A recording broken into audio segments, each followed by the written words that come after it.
first time of today.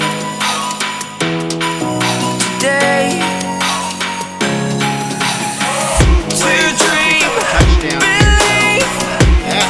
You are the strength, you're all I need.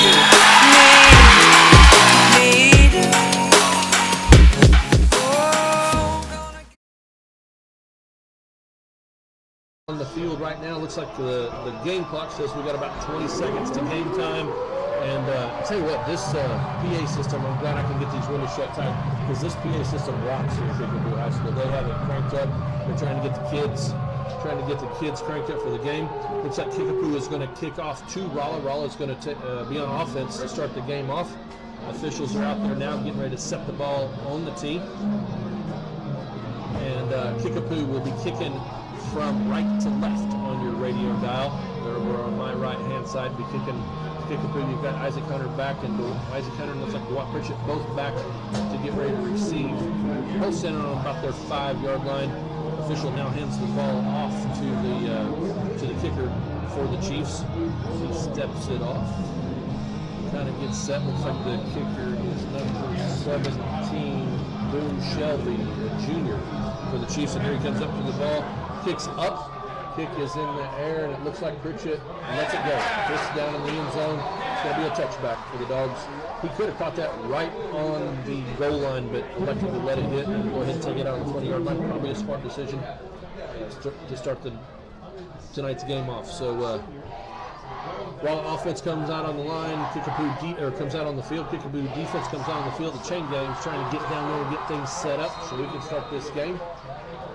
Our first 12-minute quarter of the night's getting ready to kick off, and Rolla comes up to the line of scrimmage. Tight wishbone formation.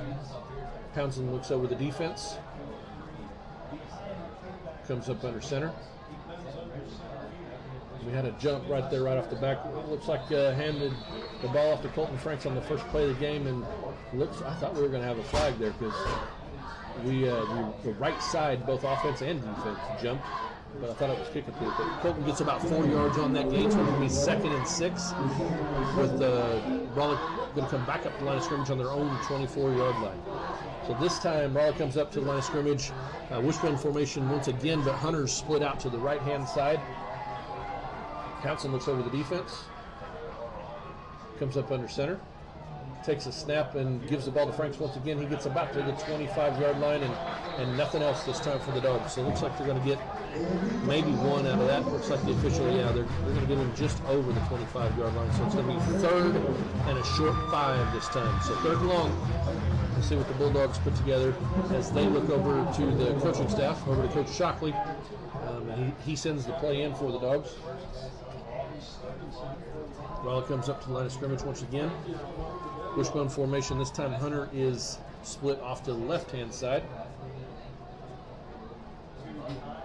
I'll tell you what, we got a tight end split off to the left as well. So Townsend comes up under center, takes a snap, hands the ball off on the right-hand side, and nothing. I'm going to say maybe a yard.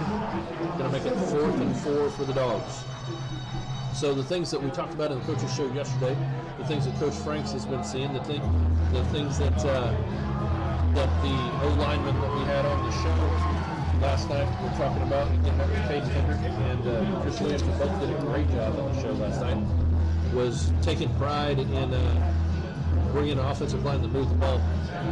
And they did pick up 6 yards on 3 plays that time, but not what I'm sure the Dogs were looking to do on the first drive of the season. So Rolla sends out the punting team now, and Kickapoo takes a timeout. So with 10:02 left in the first quarter, Kickapoo takes the first time out of the game. We'll take a timeout as well. We'll take 60 seconds. We'll be back with more Rolla Bulldog football, KXMO 95.3.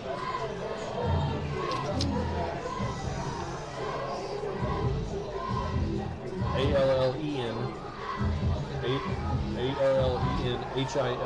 HILLIARD Sports.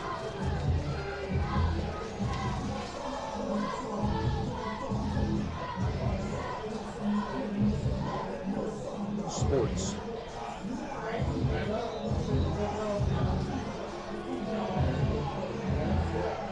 Yes, sir. All right. How much time we got? There you go.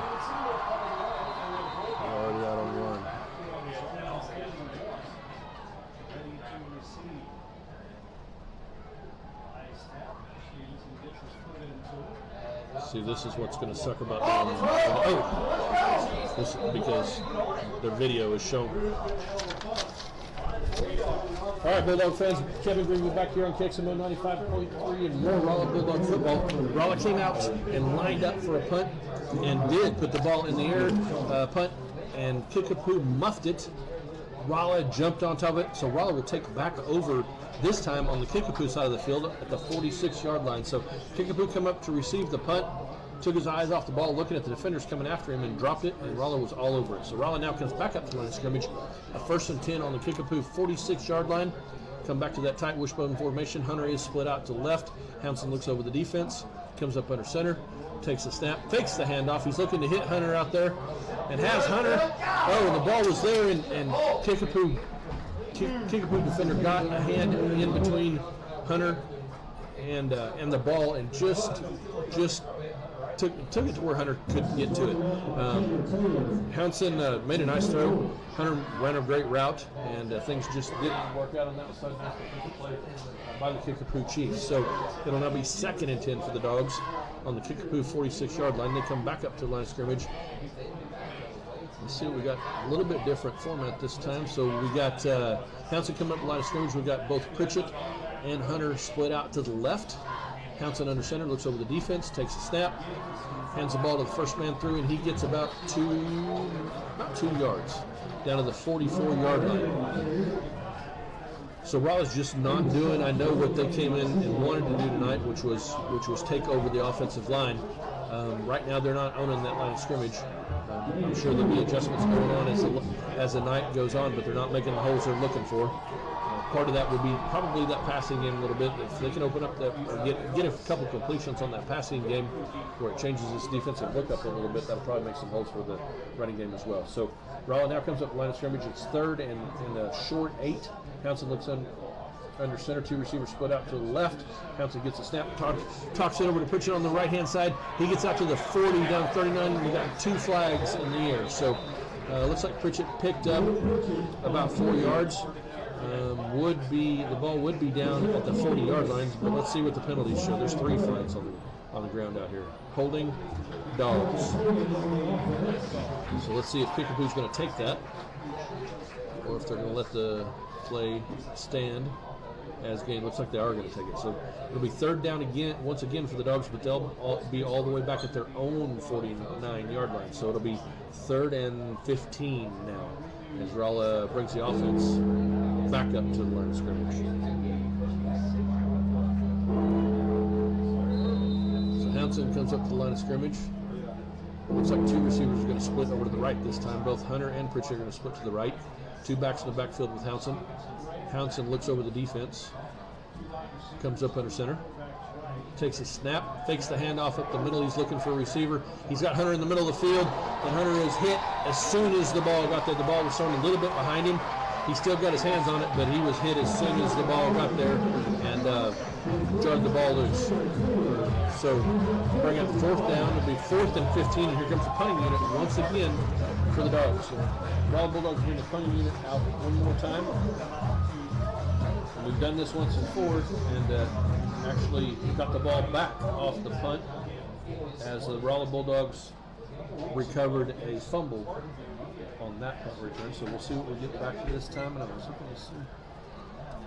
Let's see here. Here we go. Dogs got the punting unit out there. Change up the format just a little. Oh, and right as the ball is snapped. What do we got? Illegal motion against the Dogs, and they threw about 6 dogs into motion that time, trying to confuse Kickapoo, and actually in the process of doing that, gained an illegal motion penalty. So that'll back them up another 5 yards. We got 4th and 20. The ball's at the Bulldog 44-yard line, so we're going the wrong way as this thing goes. That penalty comes out to kick tonight, and it's a short punt, but it takes a great roll, 45-40 down to the 35-yard line, and the Dogs will down it at the 35-yard line of Kickapoo Chiefs. So with 8:35 left to go in the first quarter. Rollow's going to march their defense out for the first time tonight, and Kickapoo will get to bring out the offense. As I said before, Kickapoo is going from left to right on your radio dial. I don't know if there actually is radio dials anymore, but on the football field they're going left to right. So Kickapoo comes up to the line of scrimmage, got one receiver split to the right, one receiver split to the left, quarterback under center, two backs in the backfield with him. Takes a snap, hands it off to halfback, and it's a flea flicker for the first play of the game. He's got two receivers down there he's trying to hit. Ball's up in the air, and the Dogs hit the ball and knock it down, or attempt to knock it down.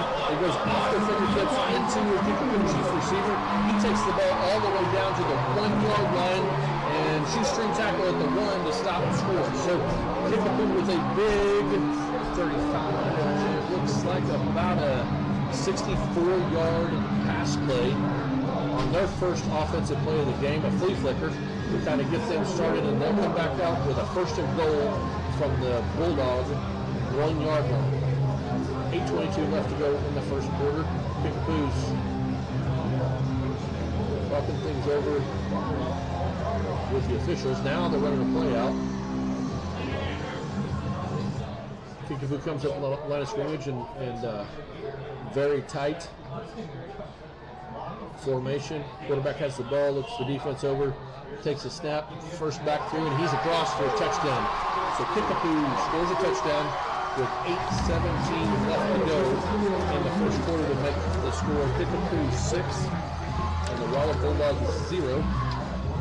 Looks like they're going to send their kicking team out now for the PAT.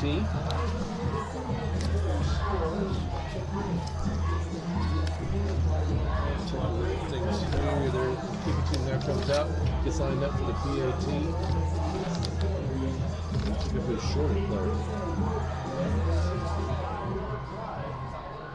Yeah, they're trying to run another player out there on the field right now. They're out there with only 10 guys. They do get the 11th guy out on the field. 5 seconds left to go on the play clock. Snaps up, snaps down, kicks up, and kick is good. So with that kick, it makes the score. Kickapoo Chiefs 7, Rolla Bulldogs 0 with 8:17 left to go in the first quarter. We'll be back in 60 seconds with more Rolla Bulldog football on KXNO 95.3.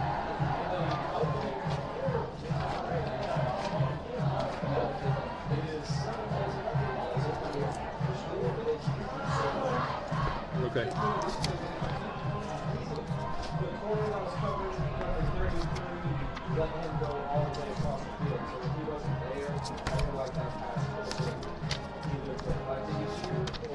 So that's one more reason why they need to pick up.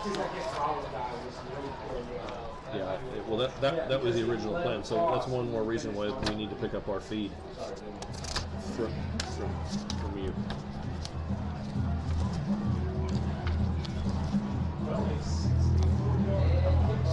Yeah, how much time we got?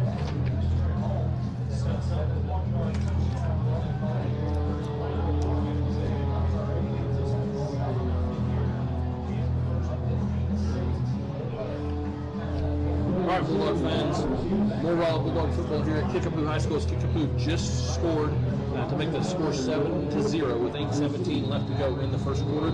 Kickapoo now has their kicking unit out on the field, getting ready to kick the ball back to the Rolla Bulldogs. Ball's up and a little shorter this time, and goes on to into the end zone for a touchback as Rolla will come back out and take off with their offense for the first 10 on their own 20-yard line.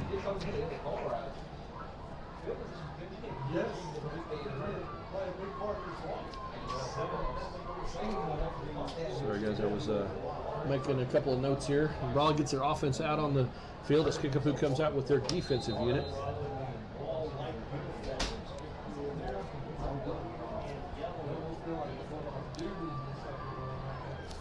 Rolla comes up the line of scrimmage, wishbone formation with one receiver split to the right. That's Hunter out there to the right. Hanson looks over the defense, comes up under center, takes the snap, gives the ball to the first back through, and he's going to get about 2, maybe 3 yards. And there just isn't any holes there for the line, at the line of scrimmage for the Dogs up to this point. Let's see what the official gives us a spot at. Looks like we're going to be about 23-yard line. So they're going to give him almost 3 yards. So we're going to be second and a long 7 for the Dogs. Dogs come back up to line of scrimmage once again, and it's going to be a tight wishbone formation this time. Townsend looks over the defense once again. Comes up under center. Takes a snap. Gives it to the third back through. Trying to go over the left-hand side, and there's absolutely nothing there. I'm not positive that he got to the line of scrimmage.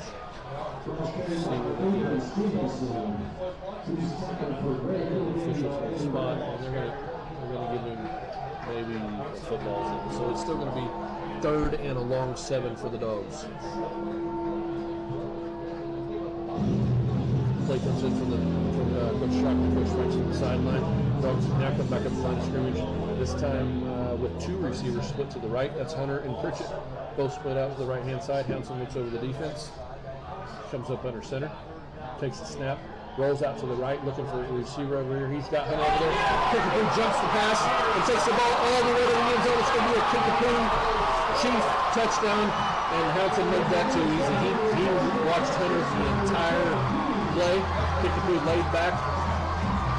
D-back jumped the pass, intercepted it, and took it all the way down the sideline for about a 23-yard TD return to make your score. Kickapoo Chiefs 13, Rolla Bulldogs 0. As Kickapoo once again sends a kicking unit, the PAT unit, back out on the field.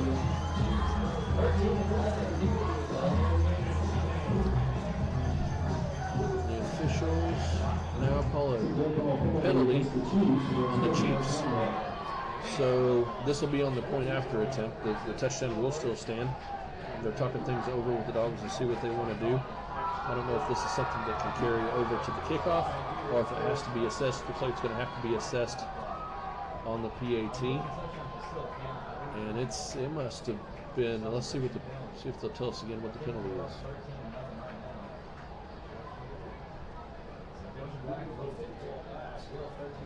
They're going to move the ball back 15 yards, so it's down to back to the 18-yard line. So now Kickapoo's going to come back over, regroup, and probably figure out if they want to go after a PAT from the 18-yard line. That's what a 28-yard field goal. I'm not sure what kind of leg their kicker has and what his capabilities are.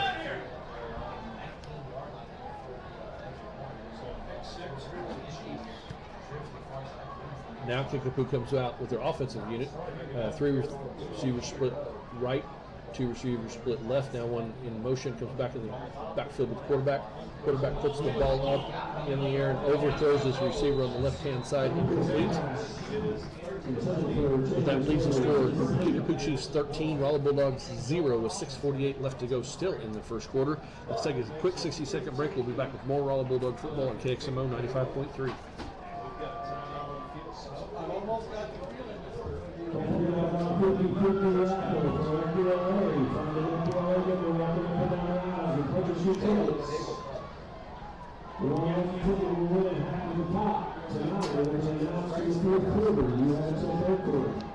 Also, Hosa is collecting money for childhood cancer on the 28th. And don't forget those t-shirts and the cheerleaders posters on What is the date today? The 26th.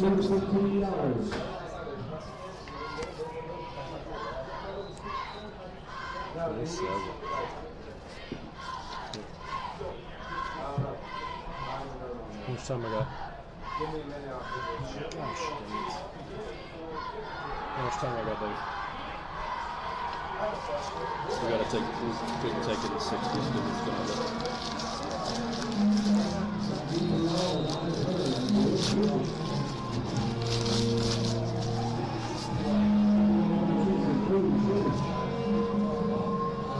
All right, Bulldog fans, Kickapoo comes back out with the kicking unit and once again kicks it in the end zone. Once again a touchback, and Rolla will bring their offensive unit out on their own 20-yard line. With your score, Kickapoo Chiefs 13, Rolla Bulldogs 0 here in the first quarter. 6:48 left to go in the first quarter, as I said before. So the Rolla offense comes out with a play from Coach Shockley. Huddles up, comes up to the line of scrimmage. Kickapoo's defense set and ready to go. Hunter now splits out to the right-hand side. Wishbone formation behind Hounson. Hounson looks over the defense. Comes up under center. Takes a snap. Gives the ball to the second back through, and he's met about 2 yards deep. Looks like they're going to give him, looking at the far official there, looks like they're going to give him to the 22-yard line. So it'll be a 2-yard carry. It'll be 2nd and 8 now for the Dogs, and that's about average for what they've been getting so far with this running game. So I'm sure Coach Shockley's looking over there, Coach Franks is looking over there, Coach Reeves, Coach Owen, everybody else is trying to figure out something different to do with this offensive line to try to help make some holes. Bulldogs come back up the line of scrimmage. This time 2 receivers split to the left, 2 backs in the backfield. Hounson looks over the defense, comes up under center, takes a snap, second back through, gives him the ball. This time he gets about 4. I'm going to say he got up at the 26-yard line. It'll be 3rd and 4 for the Dogs.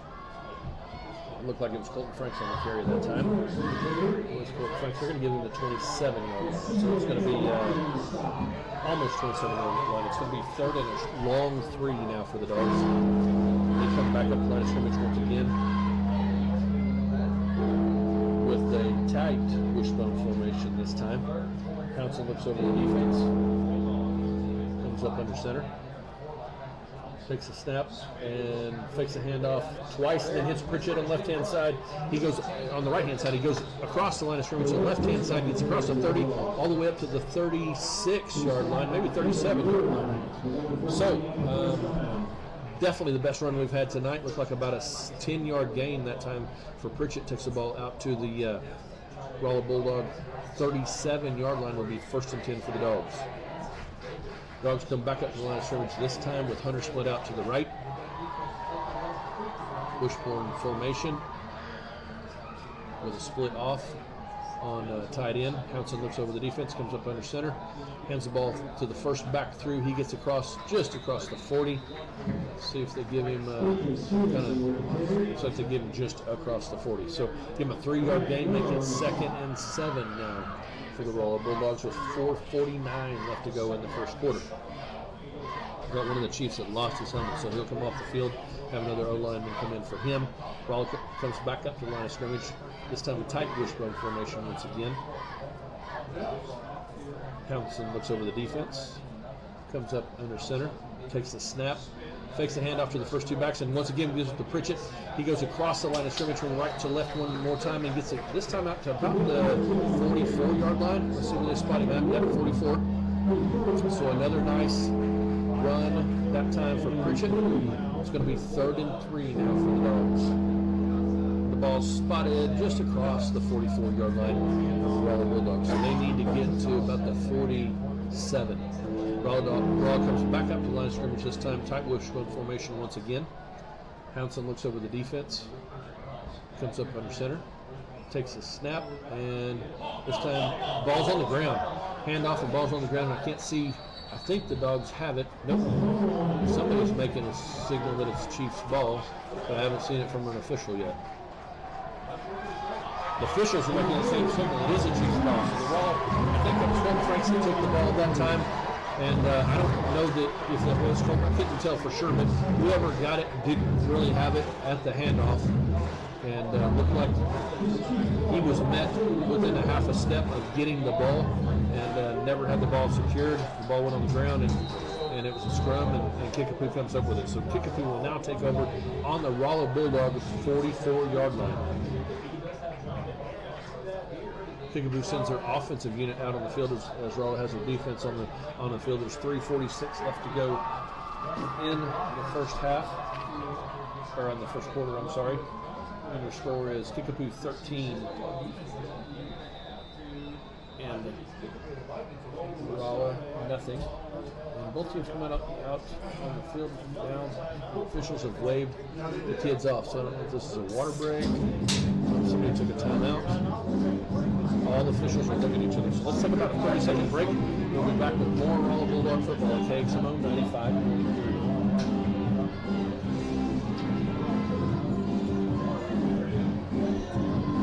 Yeah, our 60s are putting us behind too far.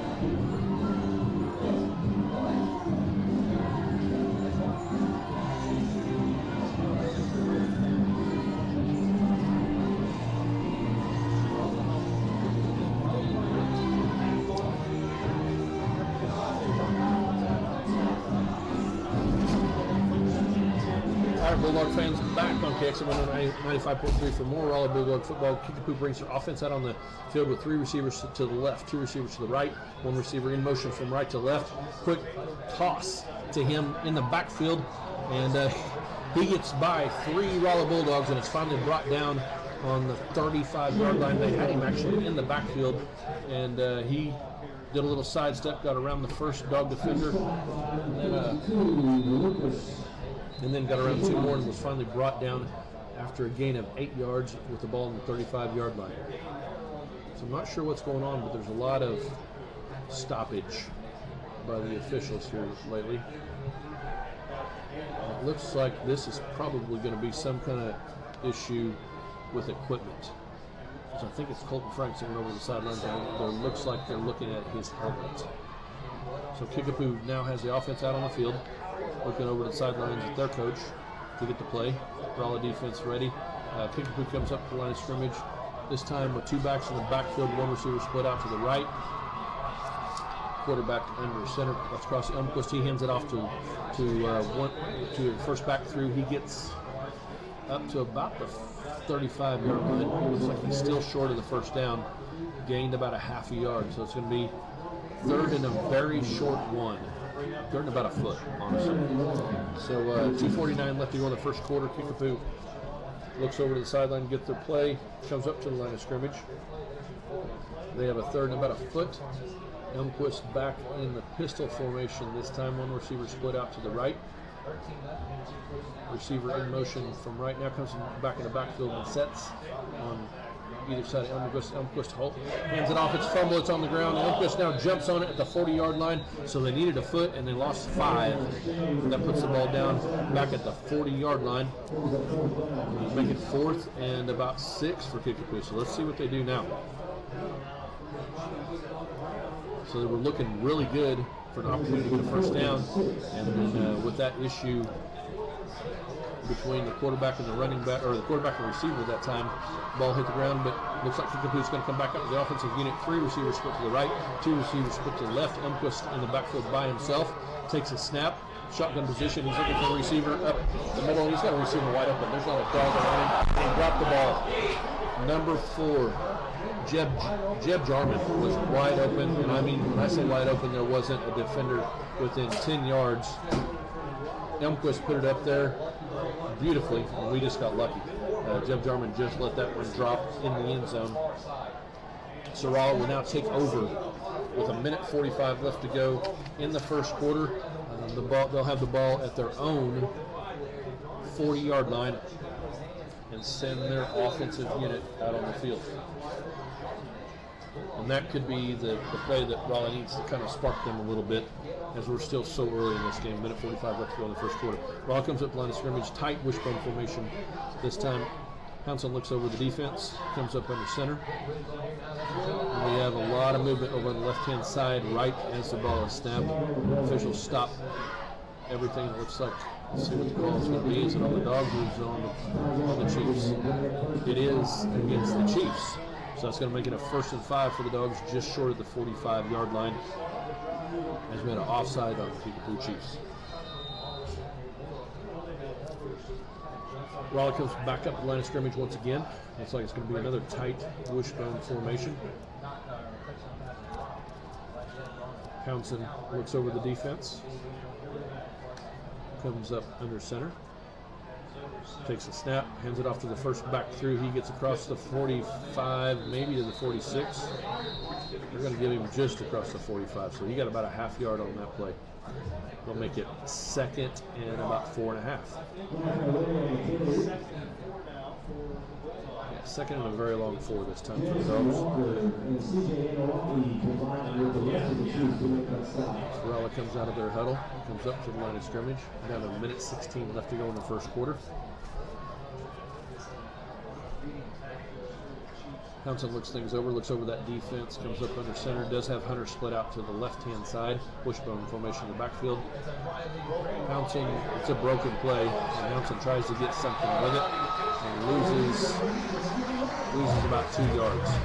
So now it's going to be 3rd and 6 for the Dogs. And I'm not sure what was going on there. All the backs went to the right, Housen went to the left, and tried to tuck the ball and go, and there was nothing there at all. So either that was a play call that just did not work, or it was a broken play, and it looked more like a broken play from here. But Dogs lose about 2 yards, so now it's going to be 3rd and 6 for the Dogs as they come back up the line of scrimmage with 30 seconds left to go in the first quarter.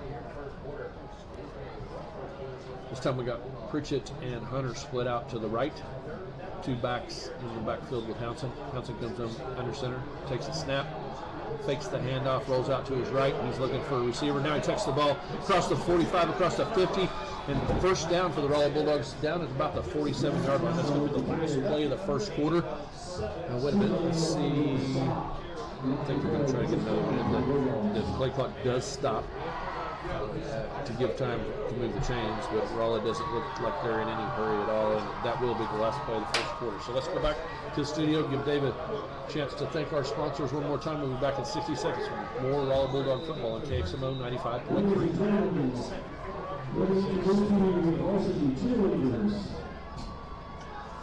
I'll be right back. Again, Housen looks over the defense, comes up under center, takes the snap, gives the ball to the second back through. This time it's Pritchett. Pritchett brings the ball across the 50-yard line. Looks like they're going to spot him about the 44-yard line, so a nice gain. From the 44 to the 48 to 44, I'm sorry. So 4-yard gain, making 2nd and 6 for the Raleigh Bulldogs.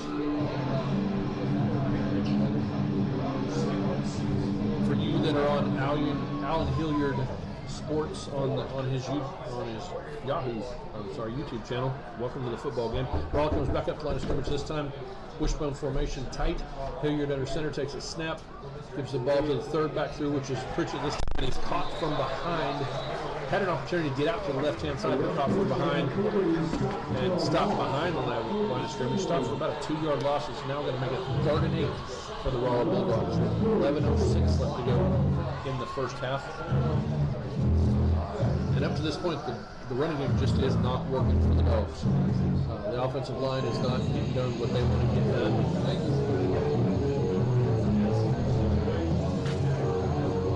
But it's one of those things where they keep going, and they plan on wearing down defenses in the second half, and maybe that's part of the reason they're sticking to what they have. But Raleigh comes back up line of scrimmage. Actually, it looks like we've got a timeout Bulldogs. So let's take a quick 60-second break, and we'll be back with more Raleigh Bulldog football on KXMO 95.3.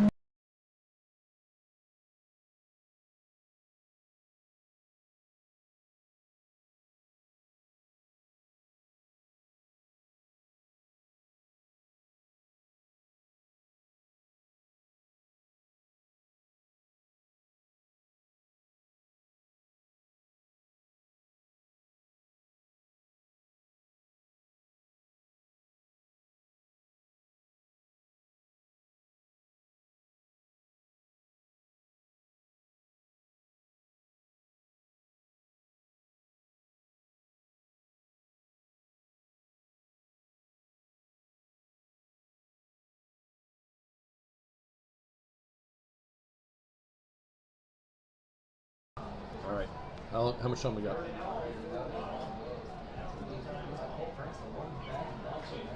All right, Bulldogs come back up to line of scrimmage, handoff up the middle one more time. No, fake the handoff, and Housen goes out to the right-hand side. He starts the 45, across the 40, down to the 35, down to about the 34-yard line. So definitely the best offensive run of the night for the Raleigh Bulldogs, as they were facing a 3rd and 9, and they pick up about 15 yards that time. So the ball's now spotted at the 34-yard line for the Dogs, as they will now have a 1st and 10 with 10:30 left to go in the first half.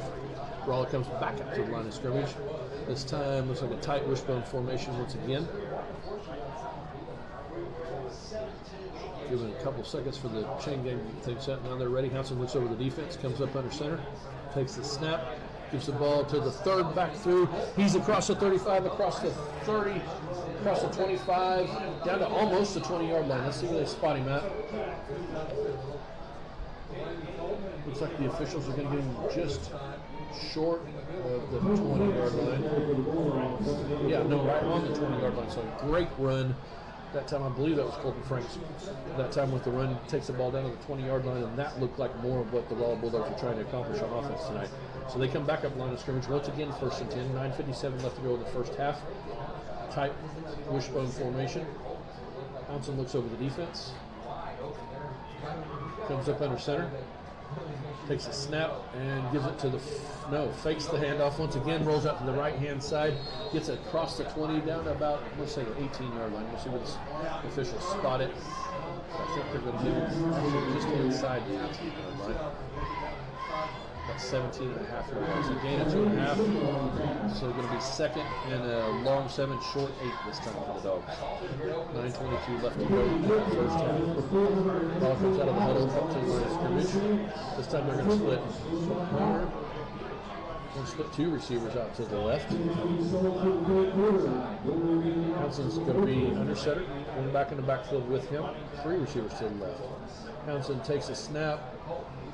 And it looks like gave the ball to Franks, and Franks had nowhere to go. As soon as he got the ball, he had 2 Kickapoo Chiefs on top.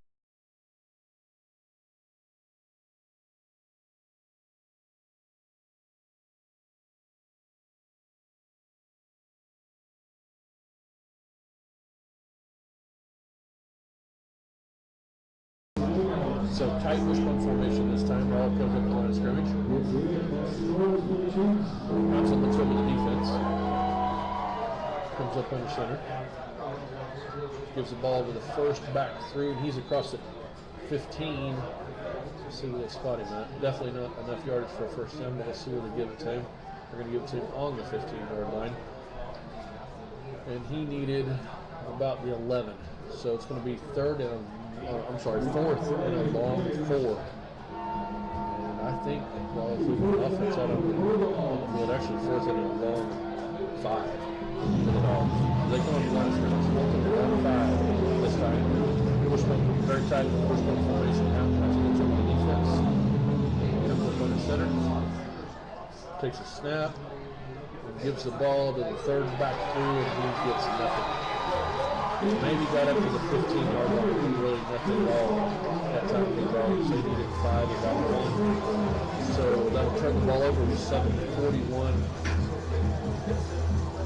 left to go here in the second quarter.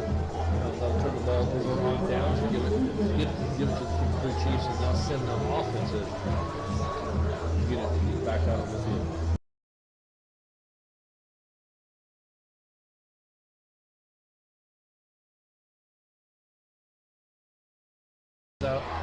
Up to the line of scrimmage, got 1 receiver split to the left, 1 receiver split to the right. Elmquist under center with a back in the backfield behind him. Takes a snap, hands it off to that back. He tries to come up the middle. Gets about 3 yards. Hit at the line of scrimmage. Still had him wrapped up with his ankles. He fell forward. Let's see what they give it to him to the 23-yard line. So 3-yard gain makes it 2nd and 7. With 7:25 left to go in the second quarter for the Kickapoo Chiefs as they lead the Royal Bulldogs 13-0. So Kickapoo comes up the line of scrimmage this time with 2 receivers split to the right. Elmquist this time in shotgun formation, pistol formation with 1 back in the backfield. Gets the snap, hands it off, high snap, but he still gets the ball down, hands it off to his back. He gets across the 20 to about 82-yard line. I think they're going to get it. So another gain for the Kickapoo Chiefs. Going to make it 3rd and 3, I believe, for the Chiefs. I'm waiting for the marker is not moving over on the far sideline yet. The officials are talking about a couple things. Let's see what we got going on. There's 3 officials talking. I didn't see a flag on the play, but they almost look like they're going to step off a penalty on the Chiefs. This will be a penalty for the Kickapoo Chiefs. So this will be a great break for the Royal Bulldogs. We'll make it 2nd and long. 2nd and about 11 for the Kickapoo Chiefs with 7:02 left to go in the first half. Officials get the ball spotted. Kickapoo comes up the line of scrimmage, 2 receivers split left, 2 receivers right. Pistol formation in the backfield. Now Elmquist comes up under center now, jumps back out once again. sends the receiver in motion over the left-hand side. Elmquist is in the backfield by himself, and there's 3 Raleigh Bulldogs back there with him. They bring him down behind the line of scrimmage. It'll be a sack and a big play for the Raleigh Bulldogs, since they really needed that one. It'll now be 3rd down, and that was about a 1-yard loss. So it'll make it 3rd and a short 13 for the Kickapoo Chiefs. So Kickapoo comes back up the line of scrimmage once again. This time, let's see what get the receivers set. So they're going to split 3 receivers to the left, 2 receivers to the right. Elmquist is going to be shotgun position by himself in the backfield. Takes a snap. He's looking over to the left-hand side. He's got dogs all around him. He's sacked at the 2-yard line. Waller was all over that one. Had 3 dogs in the backfield with him, and they bring him down. Actually, they're going to spot it at the 3. But it's going to be 4th and 20-some yards, 21 for the Kickapoo Chiefs, and a huge defensive play for the Raleigh Bulldogs that time as Elmquist got the ball, went to step up to look at a receiver on the left-hand side, and all he saw was dogs, and he went down. So Kickapoo sends a punting unit out on the field with 5:40 left to go in the first half. Hunter is right on the back line of the end zone. So good snap. Hunter gets one off, and it's going to be short. Let's see what kind of bounce we get. Ball hits on the 27-yard line. It's going backwards. Kickapoo downs the ball. Let's see where they spot it. They downed it just inside the 30, but they touched it way before that. So let's let the officials. Looks like the ball's going to.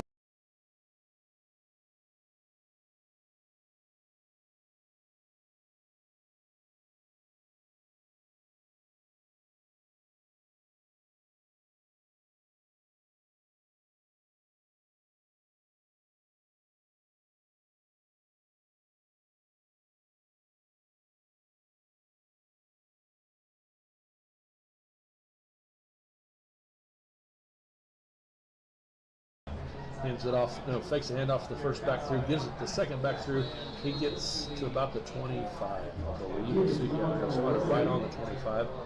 So a gain of 2 yards, going to make it 2nd and 8 for the Dogs. Coach Shockley sends in a new play. Bulldogs come out of the huddle up to the line of scrimmage. Tight wishbone formation with Hunter split out to the right. Townsend looks over the defense, comes up under center, takes a snap, gives it to Franks. He comes over on the left-hand side and fumbles. I'm sorry, that was Malachi Ray, I believe, that time. He gets across the 25 down to the 23-yard line, and we're going to top the ball out. And Kickapoo jumps on it. They will now Kickapoo take over with 4:40 left to go in the first half of the Kickapoo Chiefs ball once again at their own 22-yard line.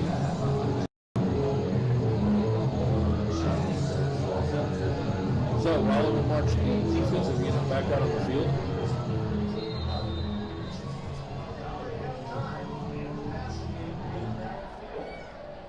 We will bring the offensive unit back on the field. They have 1 receiver split to the left, 2 receivers split to the right.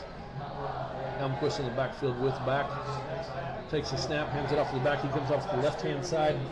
The right-hand side, gets across the line of scrimmage, across the 25-yard line to the 27-yard line, it looks like. So gain of 5 that time for Kickapoo with 4:27 left to go in the first half. It's going to make it 2nd and 5 for the Chiefs.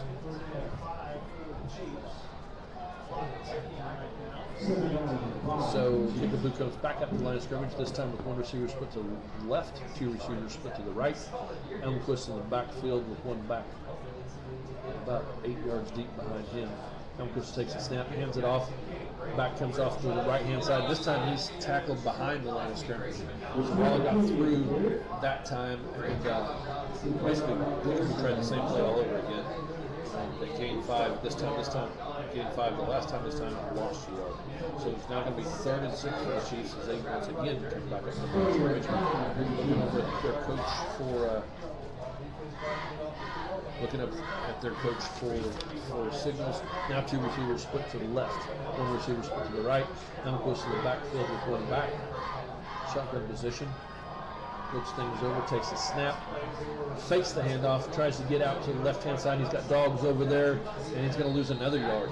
So Bush tries to go left with not really a sweep. He was going to fake the handoff up the middle and try to take off on himself. On his own, I think he was going to roll out and try to find a receiver, but he had dogs all over him and lost another yard. So it's now going to be 4th down and about 7 for the Chiefs as they now send their punting unit out on the field with 3 minutes left to go in the first half.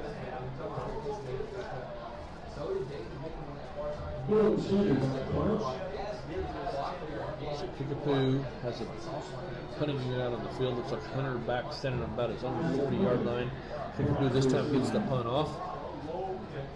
Low, quick, doesn't go a long ways, but takes a nice little roll across the 45, across the 40, down to about the 39-yard line. So Raleigh will now take over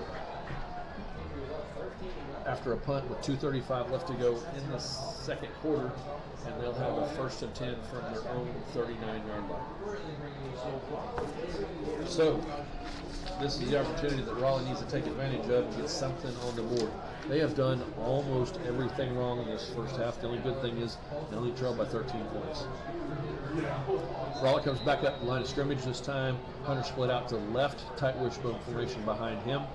Pouncing looks over the defense, comes up under center, takes a snap, and hand off to the first. Oh, he fakes the handoff. Hounson comes up the left-hand side, gets across the 40, up to about the 43-yard line. This looks like what they're going to give him. So gain of 4. It's going to be 2nd and 6 this time for the Dogs with 2:20 left to go in the first half. Hounson gets the play from the sidelines, bring the offensive unit up to the line of scrimmage. Like I said, it's going to be 2nd and 6 for the Dogs on their own 43-yard line. Hounson comes up under center. 2 receivers split out to the right, takes a snap, fakes the handoff. This time he hits the receiver on the right-hand side. He's across the 50, up to the 45, and probably just inside the 45-yard line. So definitely going to be a 1st down for the Dogs. Gain of about 12 yards. So they're going to mark it. They're going to mark it at the 43.5-yard line of the Kickapoo Chiefs with 1:52 left to go in the first half. Dogs bring their offensive unit up to the line of scrimmage. Timeout, Kickapoo Chiefs. So let's take a quick 60-second break. We'll be back with more Raleigh.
ball, and this time kind of pooches it. Tries to, actually nice kick. Kind of hits in between the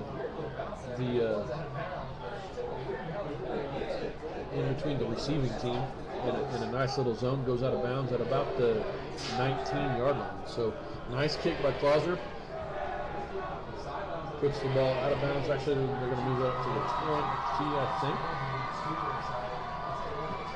Nope, there's another penalty. So the Dogs are going to send the kicking unit back on the field. Once again, let's see what we got this time. Oh, and I guess that one landed. I thought it went down the sidelines, but actually it landed out of bounds, unreturnable. So the Dogs are going to have to do it one more time. All the officials are talking everything over. The ball's still way back at the other end of the field.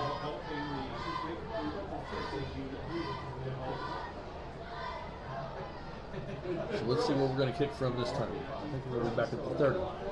So now we have lost 10 yards on kicking penalties, and Gage would originally be kicking from his own 40-yard line. Now he's back to his own 30-yard line. So he'll step it off one more time.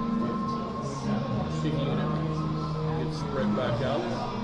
Gage looks over, gets the okay from the officials, comes back up, and she's in the air going right down the middle of the field this time, and they've blown her dead again. So I don't know what's going on in the special teams. Special teams are going a lot.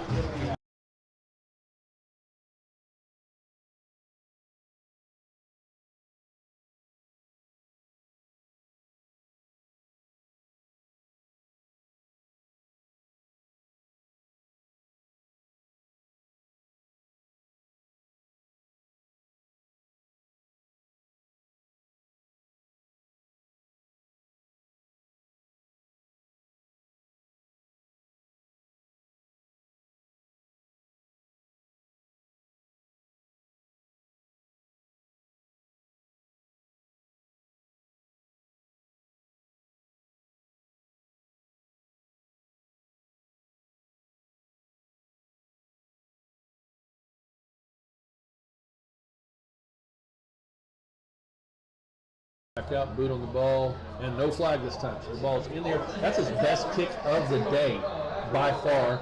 Over the head of the Chiefs. They were at their own 20-yard line looking for the opportunity to return the ball, and Gage put it over his head into the inside.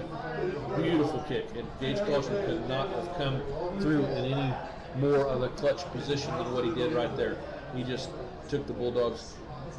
Kickapoo could have easily had the ball at the 50-yard line with a minute 13 left to go in the first half. Klausner, the biggest kick of his year up to this point, and Kickapoo's now going to have to take over on their own 20-yard line. So great job by Gage Klausner to help dig the Dogs out of what could have been a bad hole. So Kickapoo comes up line of scrimmage now, 2 receivers to the left, 2 receivers to the right, actually 3 receivers to the left, 2 receivers to the right. Elmquist in the backfield by himself. Takes the snap, going to hand it off to back in motion from the right to the left, and it's like, I mean, the dog, he ran by 2 dogs and just watched him run by. I don't know if they didn't realize he had the ball. I'm not sure what was going on there, but it's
left.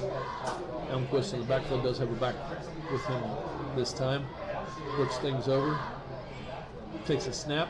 Rolls out to his right. He's looking for a receiver out here the right hand side. Has one out there. Nice catch. Nice first down play. Catches the ball. Goes out of bounds for 49 points.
Kickapoo comes up the line of scrimmage.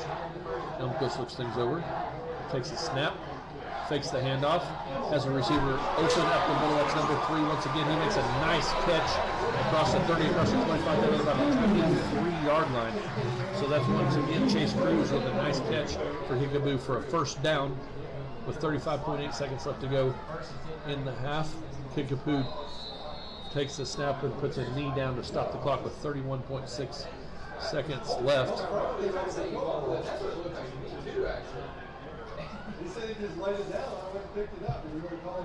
There's a lot of confusion going on the football field because the officials say the ball was down, but Elmquist took a knee and set the ball down, and it confused everybody because normally you would spike the ball.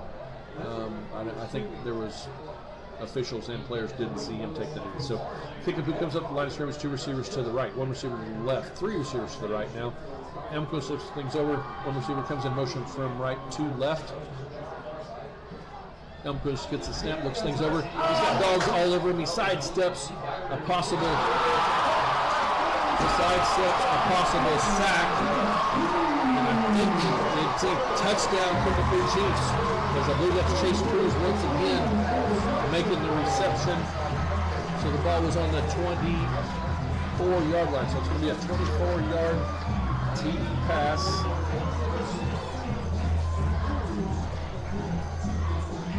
From Elmquist to Cruz to make your score Kickapoo 19 and Rolla 7. So Rolla had him in the backfield. Elmquist, they were all over him, had him in the backfield. Elmquist sidestep the sack which turned into a possible arm tackle.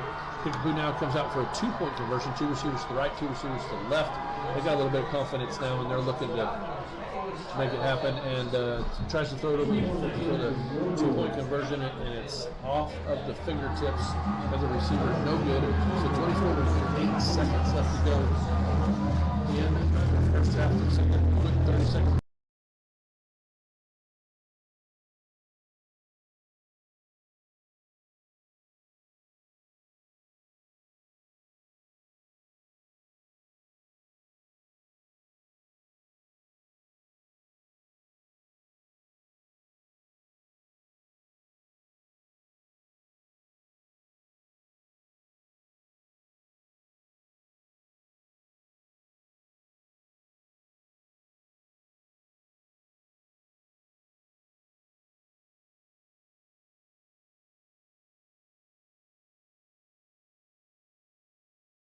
Pick up 19. We've got 24.8 seconds left to go in the first half. And I'm just going to tell you straight up, Rollins probably played, except for West Plains, this is the worst half of football they played this year. They've made about every mistake they can possibly make. The good news is they're only down by 12 points. Rollins now going to receive the ball. Kickapoo out to kick off, and it falls off the tee as the kicker gets ready to come up on it. So he will reset the ball. You've got Hunter and Pritchett both back deep to receive. And it looks like that's number 17 out there to kick, which is Boone Chevy. Comes up on the ball now. It's off his foot. It's a squib kick. Picked up by the Dogs on the 25, the 30, up to the 35-yard line. It looks like the ball's on the ground again, and Kickapoo has the ball again. As I said before, the Royal Bulldogs can do it wrong. They've done it in this half. The good part is they're only down by 12 points. But there's still 19.7 seconds left to go in the half. Kickapoo will take over on the Royal Bulldog 33-yard line.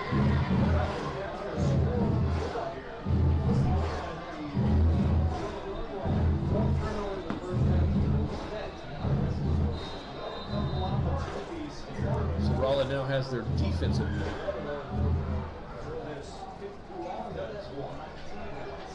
Sorry, I'm making myself a couple notes here. So Kickapoo sends the offensive out on the field. 3 receivers split to the right, 2 receivers split to the left. Elmquist is in the backfield shotgun position by himself this time. Elmquist takes the snap, look over on the left-hand side looking for a receiver. He's got Dogs all over him, and then finally they bring him down this time back at about the 43-yard line. So a big loss that time, and Kickapoo can't stop the clock. They're looking over trying to get the ball set, see if they can try to spike it and get one more play off. 5, 4, 3. Elmquist gets a snap, spikes it with 2.1 seconds left to go in the half. So 2.1 seconds left to go in the half. Elmquist spikes the ball after a 10-yard loss. Great sack by the Rolla Bulldogs to take them totally out of field goal range. What this is going to be is a Hail Mary to the end zone. Kickapoo's going to have 2 receivers split to the right, 2 receivers split to the left. Elmquist in the backfield with 1 back. He's in the shotgun position. Gets the snap, looks things over. Got Dogs trying to get across, trying to get down to him. He's across the line of scrimmage now.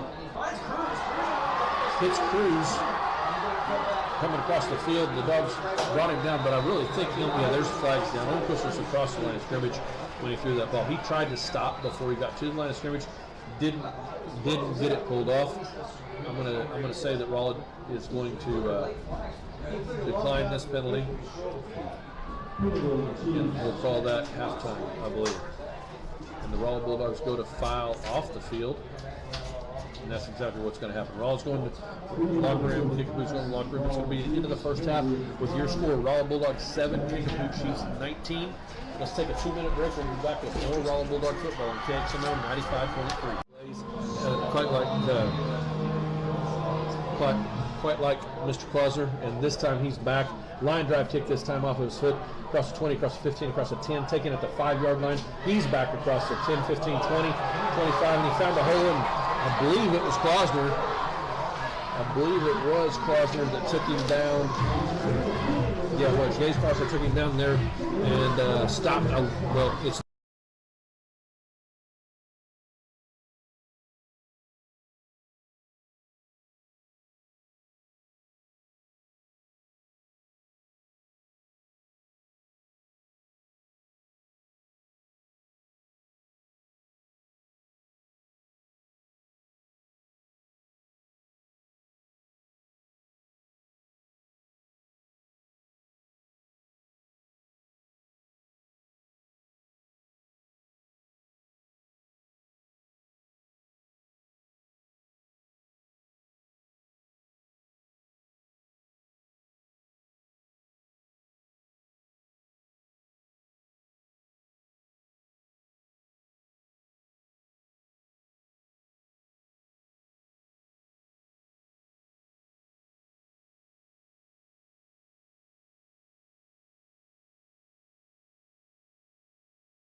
so this time Elm comes up under center, one receiver to the right, one receiver to the left.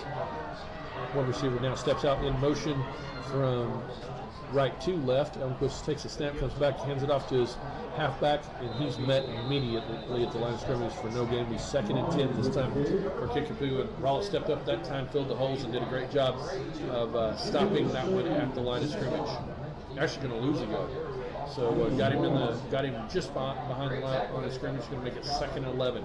So Kickapoo now comes back up with 2 receivers to the right, 2 receivers to the left. Pistol formation in the backfield. Elmquist looks things over, gives some motions. Gets another signal from the sideline. Now comes back up, looks over the defense. Takes a snap. Looks over, fakes like he's going to look to the left. And who shot the gap? Great tackle that time with Tyler Locklear. Tyler shot the gap, came through, and dropped Elmquist for another 2-yard loss. It's going to be 3rd and a short 13 this time for the Kickapoo Chiefs. And Locklear was all over that. Great job, wrapped Elmquist up and brought him down immediately. So now Kickapoo comes back out, 2 receivers split to the right, 2 receivers to the left. 3rd and a short 13.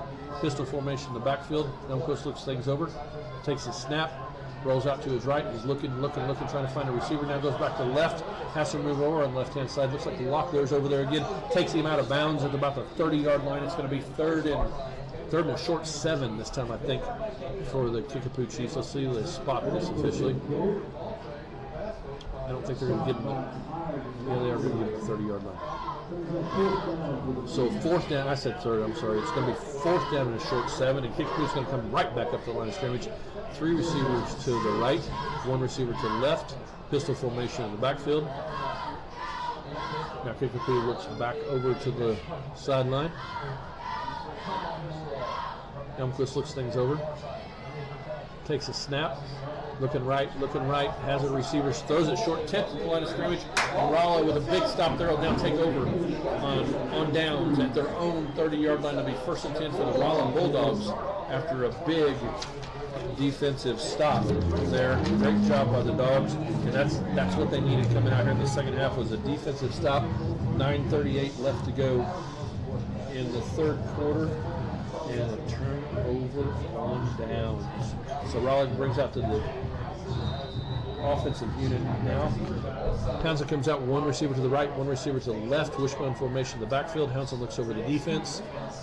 Comes up under center. Takes a snap. Hands it off to the fakes the hands off, goes over the right-hand side. He's across the 45, across the 40. I'm sorry, 35, 40, 45, and out of bounds. It's definitely going to be a first down after about an 18-yard gain. It's going to go out of bounds at the 47-yard line. So a great run by Jack Townsend out to the 47-yard line. Faked that handoff up the middle and took the ball over the right-hand side for about 18 yards from me. First and 10, still on their own 47, but Rolla comes back up the line of scrimmage once again. Receiver split right, receiver split left. Wishbone formation in the backfield. Hanson looks over the defense, comes up under center. Kickapoo jumps, then the dogs jump. So let's see what we got. I think they're going to call this on Kickapoo. It looked to me like they jumped first. Looking for the official and the signal here. And it is offsides on the Kickapoo Chiefs. That'll take the ball over into Kickapoo territory with that 5-yard gain. That'll be first and 5 for the Bulldogs at the Kickapoo Chief 48-yard line. Once again, the Dogs are going to come up the line of scrimmage. One receiver right, one receiver left. Wishbone formation in the backfield. Hanson looks over the defense, comes up under center, takes a snap, gives the ball this down, fakes it, fakes that handoff once again, pitches it out to the outside, and that was just lucky that we held on to the ball, to tell you the truth, because Kickapoo was all over that. The ball did get back to the line of scrimmage. Now it's going to be 2nd and 5. Just got back to the line of scrimmage. 2nd and 5 for the Dogs, this time on the Kickapoo Chief 48-yard line.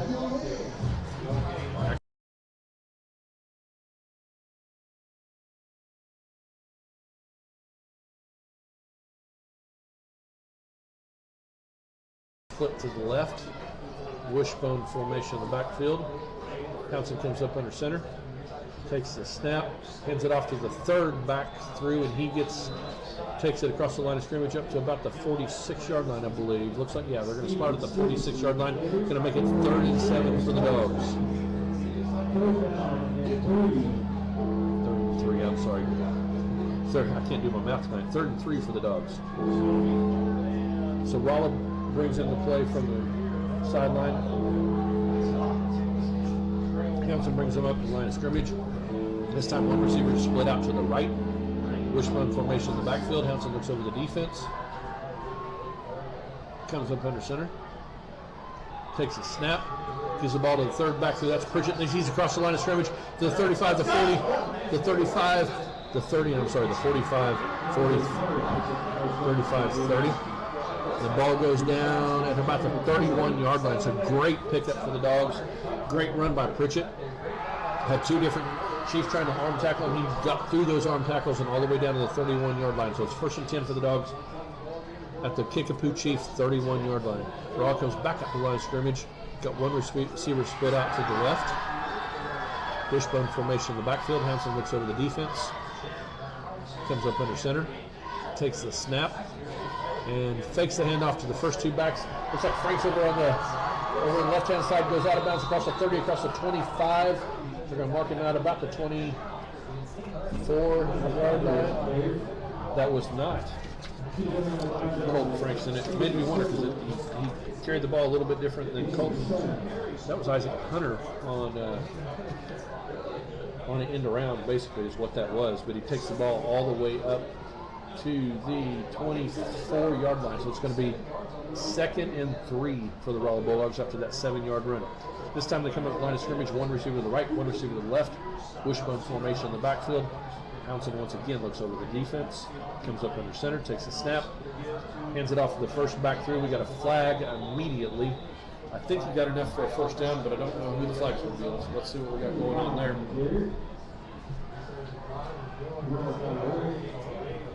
Trying to see who is Ray on the carry.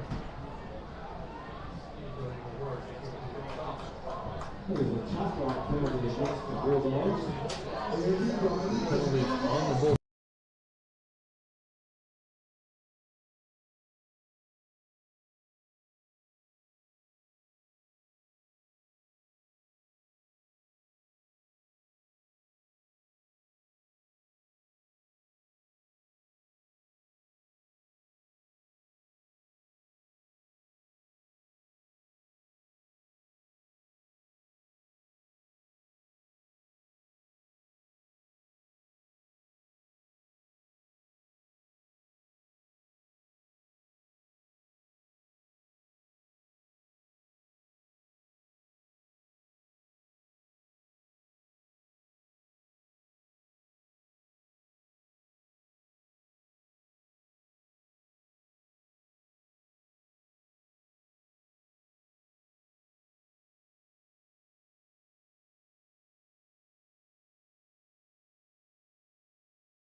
Yeah, 3rd and about 8 as the ball spotted on about the 29-yard line. So here we go. Waller comes back up the line of scrimmage. Got one receiver split out to the right. Wishbone formation in the backfield. 3rd and a long 8. Council looks things over. Looks over the defense. Comes up under center. Takes a snap. Gives the ball to Franks, and he is met almost immediately at the line of scrimmage. There just wasn't anything there at all. I think he's going to get a gain of about 1, but it's going to be 4th and long, probably 7. So he's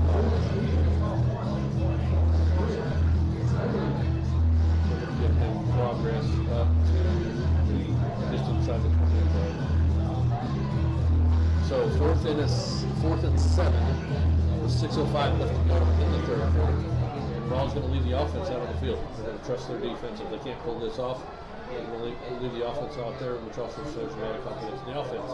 2 receivers split to the right, two backs in the backfield. Hansen looks over the defense, comes up in the center, takes a snap, rolls off to the right-hand side. He's got a receiver there. Hit him in the hands, and he dropped the ball. So hit him in the hands. He was right at the yard marker. He was going to pick up the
two receivers split right, 2 backs in the backfield. Elmquist comes up under center, takes a snap, hands it off to his halfback as he comes across the line of scrimmage. First down for the Big Chiefs, and gets the ball just across the 40-yard line. So the ball's now lined up.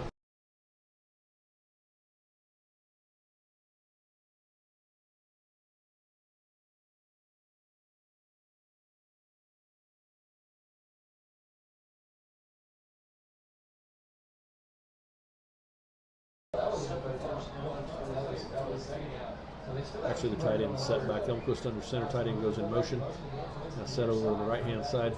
Elmquist gives the ball to the halfback as he comes across the line of scrimmage and picks up 9 yards. It'll be 2nd and 1 as he takes the ball out to the 49-yard line. So Kickapoo didn't have a lot going on as far as a running game in that first half. As far as your typical smash mouth running game, but they figured out something in the second half and had three very good runs. So it'll be 2nd and 1 now for Kickapoo Chiefs with 2 receivers split to the right, 1 receiver split to the left.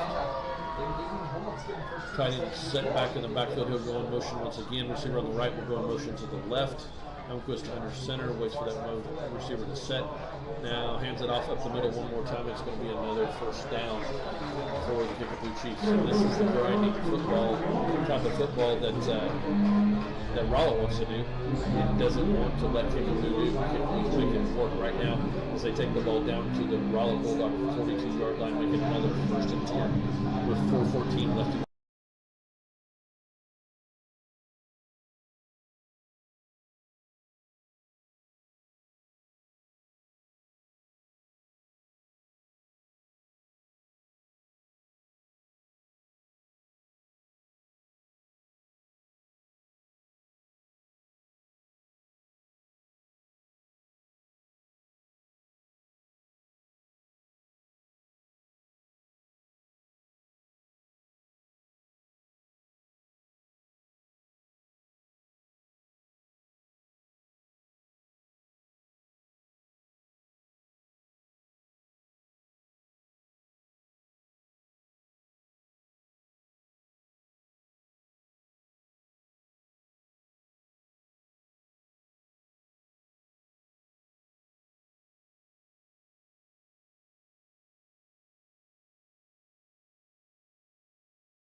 Running back behind Elmquist in the shotgun position. He gets the snap, hands it off to that running back, and there's a nice hole as he takes it across the 15 to about the 14-yard line. That'll be another.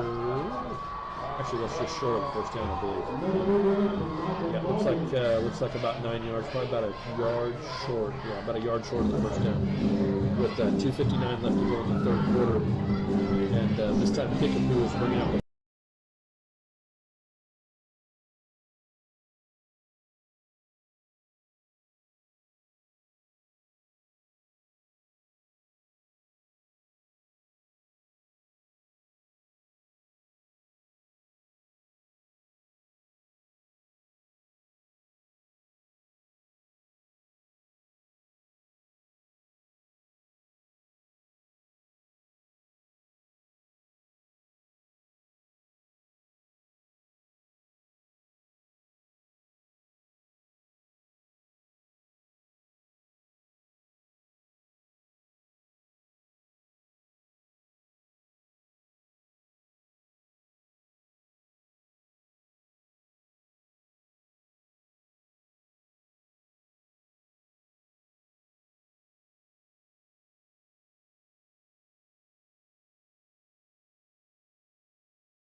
kick is good. So with 48.1 seconds left to go in the third quarter, the score is 26-7. Kickapoo over Rolla. We're back in 30 seconds with more Rolla Bulldog football on KXMO 95.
Bulldog football KXMO 95.3. Kickapoo now a squib kick out, picked up at the 20-yard line, across the 25 to almost the 30-yard line.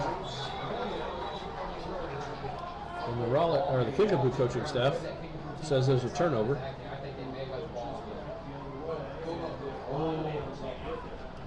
With the officials say nope, Bulldogs have the ball. So Bulldogs will now take over after the kickoff.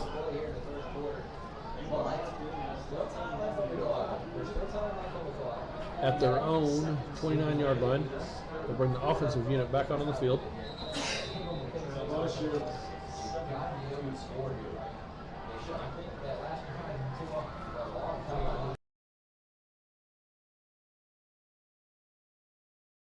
Line of scrimmage. Yeah, we've already totally screwed up. So our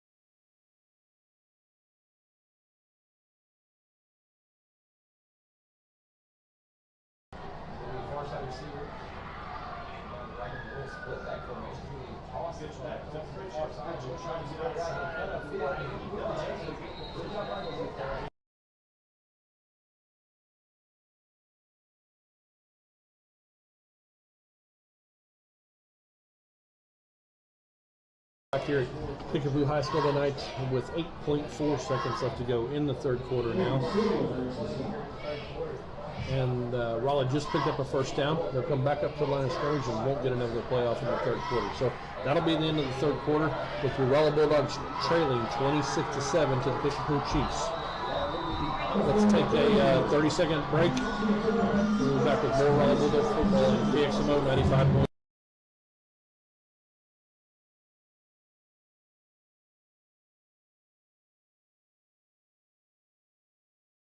High School, Springfield, Missouri. Rolla Bulldogs have the ball on their own 40. Pitch the ball out to the left-hand side across the 35. Stevenson brings it out to about the 45, 46-yard line, I believe. So come back out with a 1st and 10, and they pick up about 5 yards. So it's going to be 2nd and 5 this time for the Dogs. With that first play of the fourth quarter. So we're down to 11:30 left to go in the game. Rolla comes back up to the line of scrimmage. One receiver split to the right. Tight end set back in the backfield. 2 backs behind. Houndsome, he looks things over, pitches it to us. Oh, and we got a flea flicker. Got a receiver open. Hunter off of his hands at the 20-yard line. Hunter tried to come back for the ball. The ball was just a little bit underthrown over to the left-hand side. Hunter tried to get it and really, he had his hands on it, but it was going to be tough to bring down as Raleigh tried to come out with a flea flicker that time and try to close this gap a little bit. So now that's how we clock with 11:10 left to go. 3rd and 5 for the Dogs at the 47-yard line, at their own 47-yard line. Council comes back up line of scrimmage. One receiver split to the left. And we got the official stop and play. And the play clock was about ready to run out, so the Bulldogs call a timeout. Let's take a quick 30-second break. We'll be back with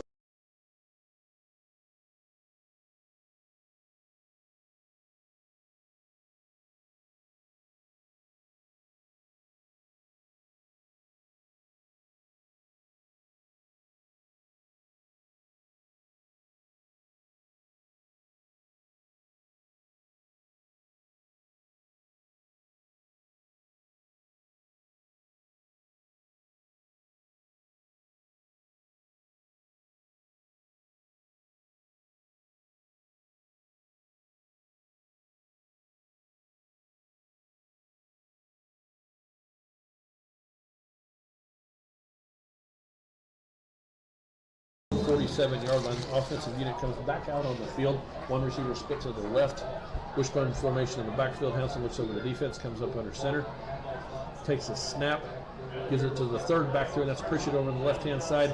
Gets hit once, gets through that tackle, and keeps his legs charting for about a 2-yard gain. Going to make it third and a short 3 for the Bulldogs with 10:54 left to go in the fourth quarter. I said third down. I'm sorry, 4th down and a short 3. So Raul looks over the line, looks over the.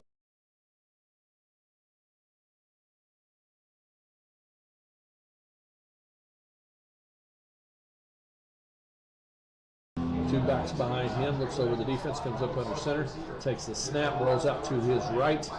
He's looking for a receiver. Now he's looking to get he does get a first down, but we got 2 flags flying all over the place. So let's see what happens with these flags, see where that goes.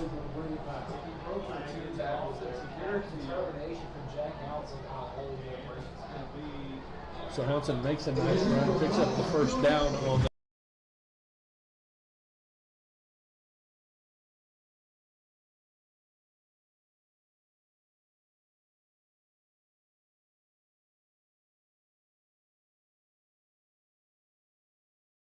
Broccoli.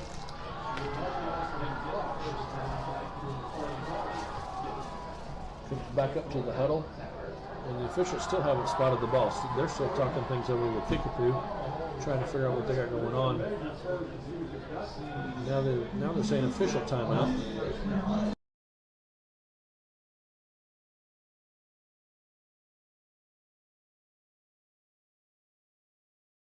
This time 4 receivers split to the left. Hounson comes up, hits Hunter. Did he make the catch? If Hunter made the catch, it's a first down. Perfect throw by Hounson, and Hunter couldn't bring it in. Beautiful throw by Hounson. Hunter couldn't bring it in. Dropped the ball. He had.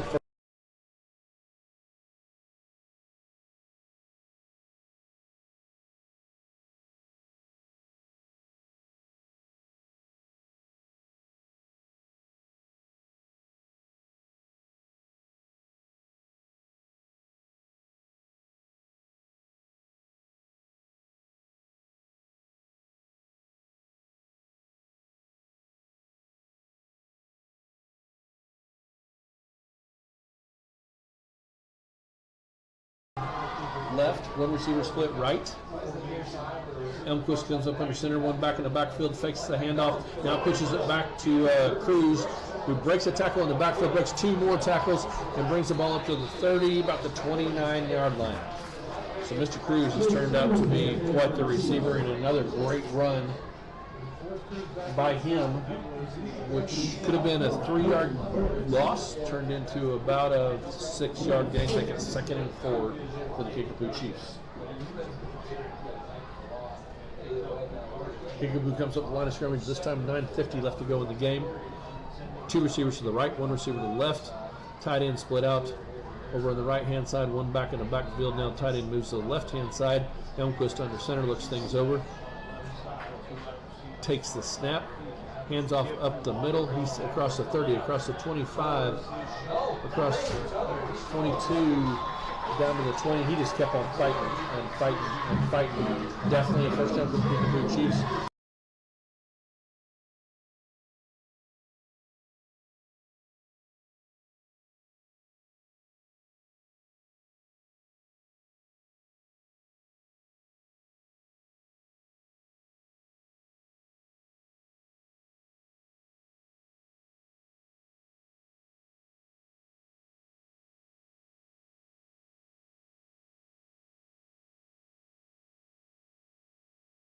To the right, one receiver to the left. Elmquist in the backfield with his back, takes a high snap, brings it down, fakes the handoff, goes up the middle himself, across the 15 down to about the 12-yard line. Going to be about an 8-yard gain, about 2nd and 2, depending on where the officials spot it. Let's see where this goes.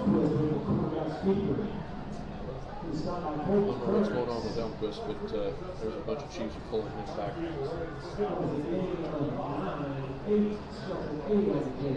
Pulling him back to the huddle. He's now working over the coach to get the play. We have one receiver split to the left, two receivers split to the left.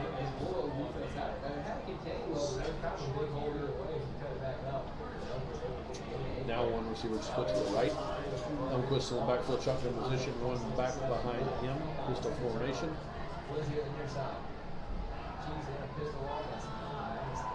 Receiver going in motion from left to right. Fake the flip to him and hand it off to your back. Across the 10 down to the 5-yard line, probably just inside the 5-yard line. So about the 4-yard line to make it first and goal for the Chiefs.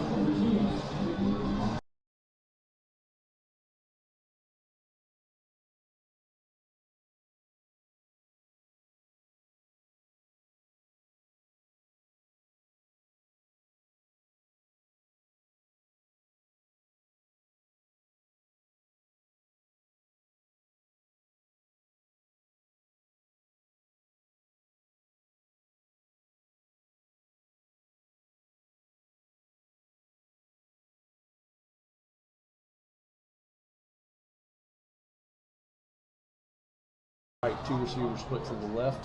Tight end set back. Elmquist comes up under center, throws it immediately over the right-hand side to Cruz. Cruz drops this one, I believe. He did. He dropped that one. So it's going to be 2nd and goal from the 4-yard line with 7:42 left to go in the 4th quarter.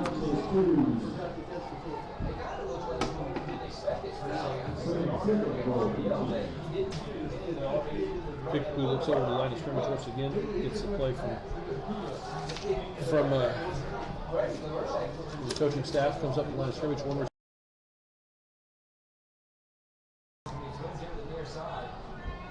tight end set back. Elmquist under center. Back behind him. Tight end goes in motion. Gives the ball to the back. He gets to the 2, to the 1. He's still pushing. Goes down at the 1-yard line. So it'll be 3rd and goal from actually about the 1-foot line. It'll be 3rd and goal from the Kickapoo Chiefs this time. They send in 3 new players off the sidelines. Coach Thomas looks in and is giving them the signals now for this next play for the Chiefs. Kickapoo comes up to the line of scrimmage. One receiver split right.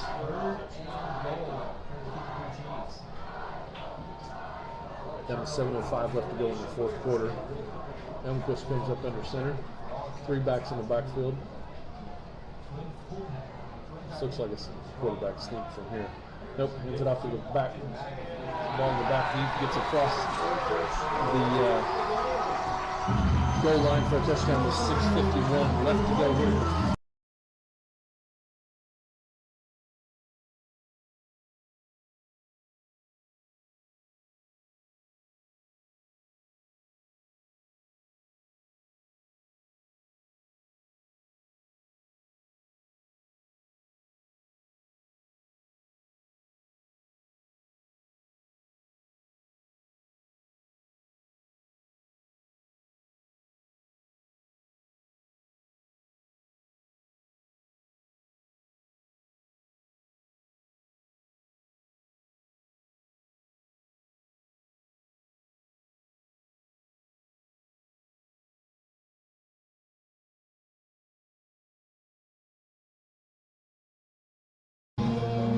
kicker gets his signal from the official. Comes up.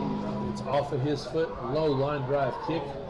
It's going to go in the end zone with no return for the Rolla Bulldogs once again. So Rolla will bring the offensive unit out on the field to the 20-yard line. Oh, we got a Kickapoo Chief down at about the 30-yard line. So Rolla's actually trying. The Rolla coaching staff was out there waving over the Kickapoo coaching staff to come over and take a look. So let's take a 60-second break. We'll be back with more Rolla Bulldog football on KXMO 95.3.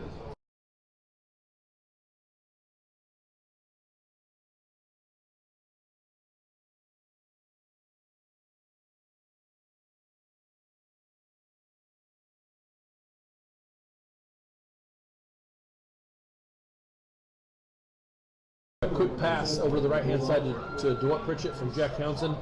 He gets across the 20, across the 25, goes out of bounds at right at, let's see where we're going to mark him at. Goes out of bounds, actually going to give him a first down, gets out of bounds at about the 32-yard line. So that'll be 1st and 10 for the Bulldogs at their own 32-yard line. And they come back up to the line of scrimmage with a tight wishbone formation.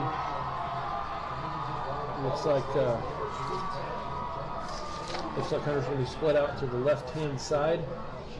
Townsend comes under center, looks things over, pitches it out to the left. Pritchett goes to the left, gets across the 30, across the 35, 37. We got flags all over the place.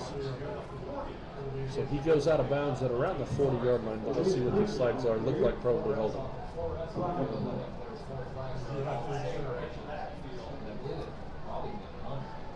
Yeah, holding against the Bulldogs.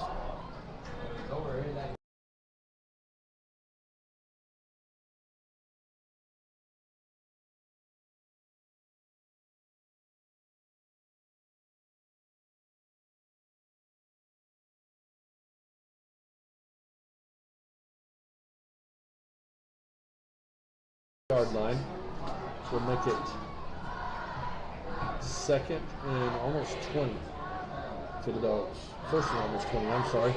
So Rolla comes up the line of scrimmage. One receiver split to the right. Wishbone formation in the backfield. Hanson looks over the defense. Comes up under center. Takes the snap. Fakes the handoff and pitches it out. Let's see who that was. The backfield.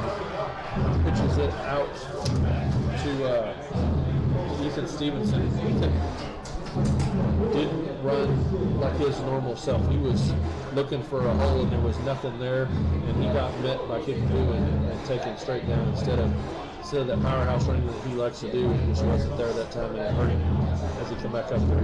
He did get up to about the 24-yard line. It's going to be 2nd and 19 this time for the Dogs as they come back up the line of scrimmage. 2 receivers split to the right.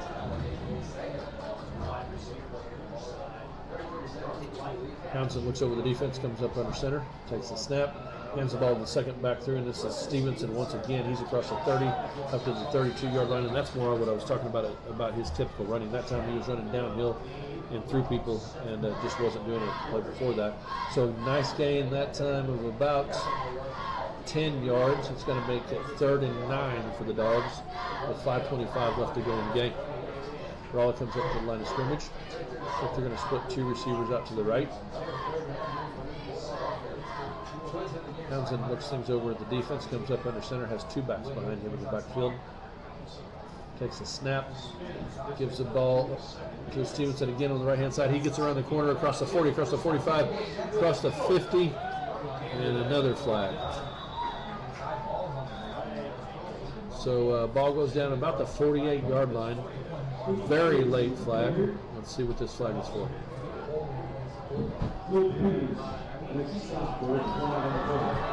Holding Bulldogs.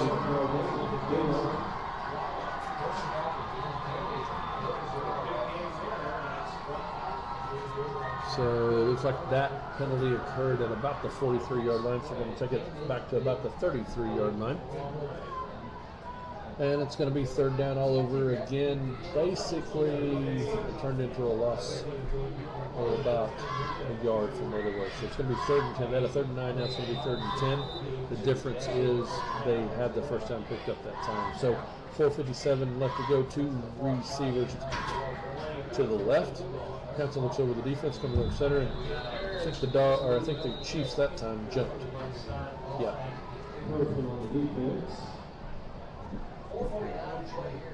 Offside Chiefs this time. So Raleigh will get 5 of it back and make it 3rd and about 5 this time for the Dogs, and that'll move the ball back up to the 37-yard line. So Raleigh looks over to the coaching staff. Gets the play, comes up to the line of scrimmage. Going to have 2 receivers split to the left. Hanson looks over the defense, comes up under center.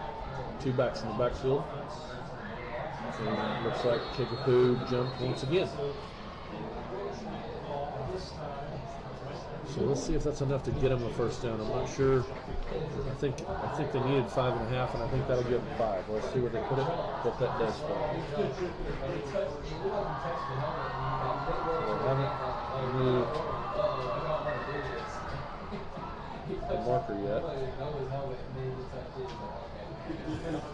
The officials are saying it is a first down, so that was enough to get the Dogs a first down at their own 40, just short of the 43-yard line. So Raleigh coming up now 1st and 10 after those 2 back-to-back penalties. 2 receivers split to the left. Houndson looks over the defense, comes up under center, has 2 backs behind him. Takes a snap, rolls out to the left, nothing there. Tries to come back to the right, dances all over the place. Does turn it into a 2-yard gain up to the 45-yard line. So Houndson tries to go to the left. There was absolutely nothing there. Tries to come back to the right and dances between Chiefs far enough to get about 2.5 yards. So it'll be second and about 7.5 down with 3:57 left to go in the ball game. Raleigh comes up to the line of scrimmage. 1 receiver split to the left. Houndson looks over the defense with a wishbone formation behind him. Comes up under center. Takes the snap, fakes it to the first 2 backs, and hands it off to that time to Isaac Hunter, I believe, in the backfield. Yeah, Isaac Hunter with carry from the backfield that time. No gain on the play. Swap the ball once again at the 45-yard line. It's going to make it 3rd and 7.5 for the Dogs. They come back at the line of scrimmage.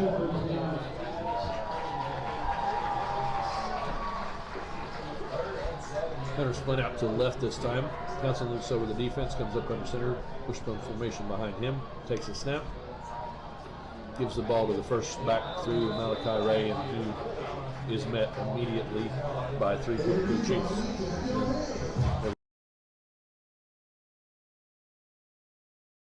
Makes it 4th and 7 for the Dogs once again. Johnson goes over to Coach Shockley, gets the play, comes back into the huddle. 2:39 left to go in the game now. It's 4th and 7 as they come back up line of scrimmage. The ball on their own 46-yard line. Hunter split out to the left. Tight end back in the backfield. Houndson takes a snap and pitches it back to Pritchett. He tries to get around the left-hand side. Nothing there. Now he jumps up, makes a nice 4-yard gain, but it's still not close to enough to a first down as he gets up to the 50-yard line. Kickapoo will take over on downs once again. He's on the field. He's coming off. 2:14 left to go in the game, and the Kickapoo Chiefs will send their offensive game back out on the field.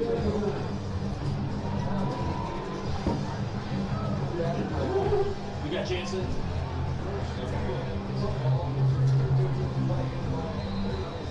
So the Kickapoo offense comes back on the field. Ball spun on the 50-yard line, as we said before. 2:14 left to go in the game. Kickapoo has 1 receiver split left, 2 receivers split right. Elmquist in shotgun position. Tight end set back. Got a halfback in the backfield with him. Low snap, hits the ground. Elmquist still gets it handed off. Back takes it across the 50-yard line to about the 49-yard line. So a broken, ugly play, bad snap. Still a 1-yard gain for the Kickapoo Chiefs as that clock continues to tick with 1:58 left to go in the game. Kickapoo will have a 2nd and 9 now. Play comes in from the sideline. Still 15 seconds left to go on the play clock, and Kickapoo's in no hurry at all. They know they've got this game under control with only a minute 38 left to go. Kickapoo comes up at the line of scrimmage with 2 receivers split to the left, 1 receiver split to the right. Tailback set back, or tight end set back. 1 back in the backfield with Elmquist. Elmquist takes the snap and goes straight up the middle this time. Designed the quarterback keeper up the middle, and he gets to the 46-yard line with a minute 21 left to go. And for some reason, the clock stopped.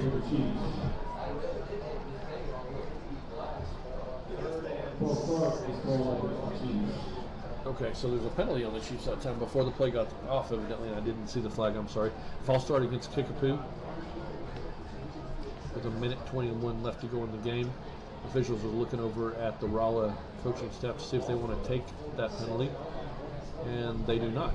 So 46-yard line will make it 3rd and 6 for Kickapoo. And now everybody is confused.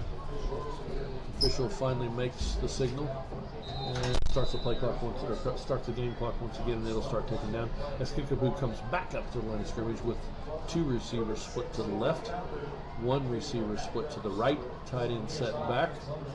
Elmquist standing at his own 50-yard line, shotgun position. Flips things over. Takes the snap, another low snap. This time hands it off, fakes a handoff to the back, and tries to go to the right-hand side. Gains about a yard. That'll be 4th down for the Chiefs and about 4 with 47 seconds left to go in the game.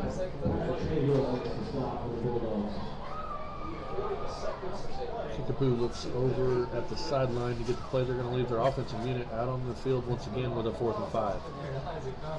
Play clock's down to about 15 seconds.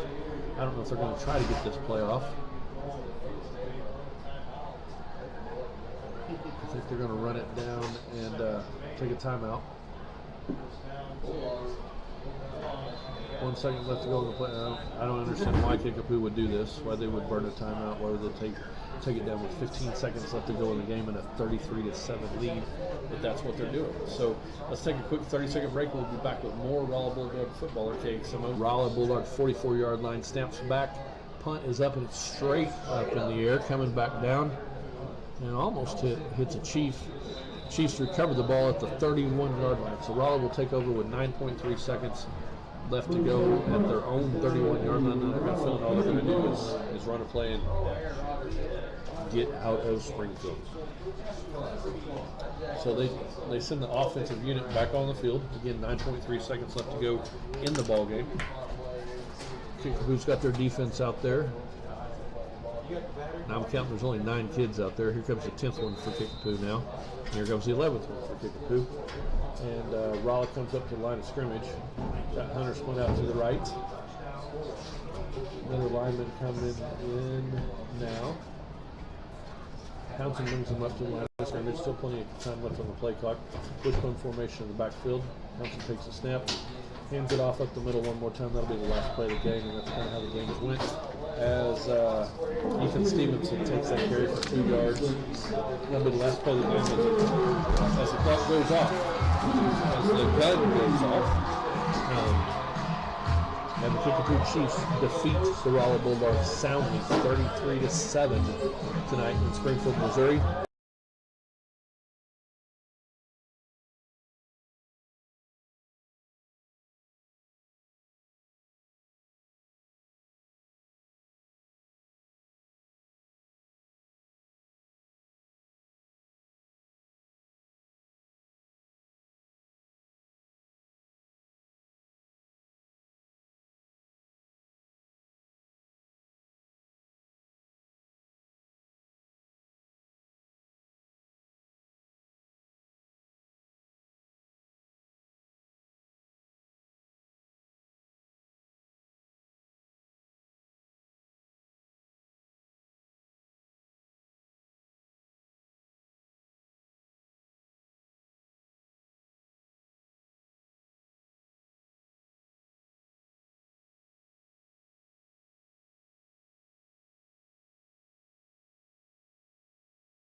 the first time of today.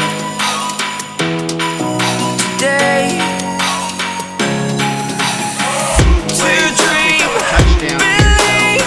That is You are the big strength, you're all six. I need.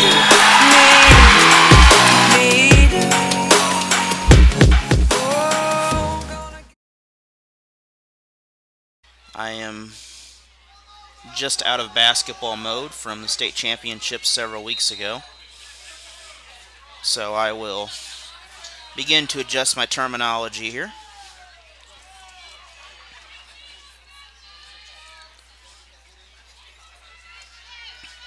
So the ball is being traded around in the around midfield. It's kicked back towards the Owensville side. Tigers clear it out. Owensville keeps it in the area. Shot up.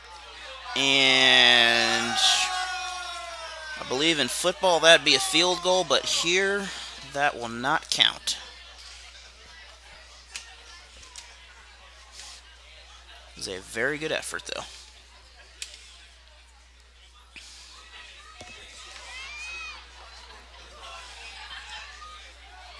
The goalie kicks the ball in, or the backfielder there. The Tiger goalie is wearing orange tonight, while the home Tigers are black and orange on the uniforms. The Owensville Dutch girls are white with, it appears, I think they got orange letters on. Their colors are orange and black also. I've been to their high school several times. They have a beautiful facility. During my tenure as assistant track coach and my continued learning. Ball's kicked around midfield. Been returned back the other way. It's one-on-one. Tigers are able to clear the ball out. And they do a good job on that. Manage to keep it inbounds.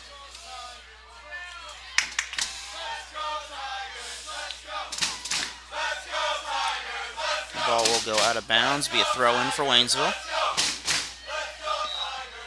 Apologize, I hit my mic button there.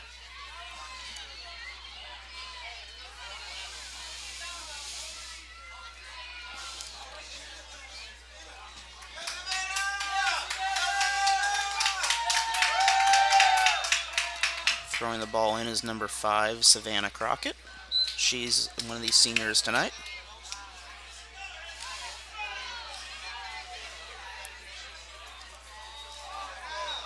We have a little bit of contact out there. We have looks like a whistle blown.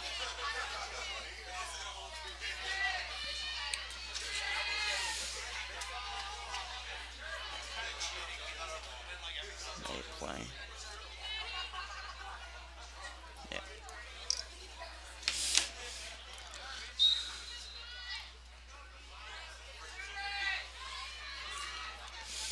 I'd like to say hi to Mr. Nelson Morgan, the founding coach of the Lady Tigers, as this is their 25th season for being a part of the program.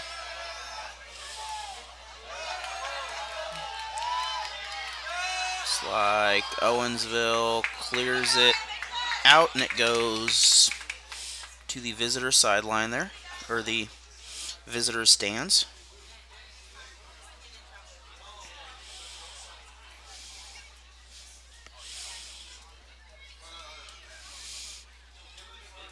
Tigers are within their 30-yard area there.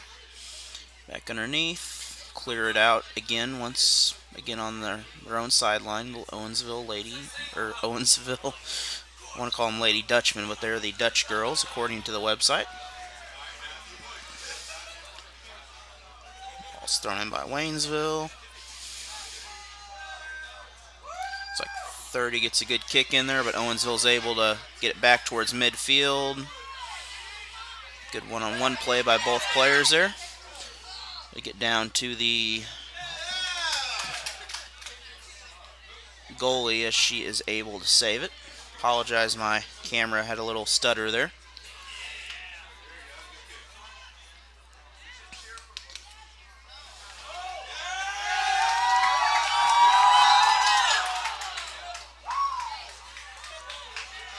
Looks like we had possibly an offsides call.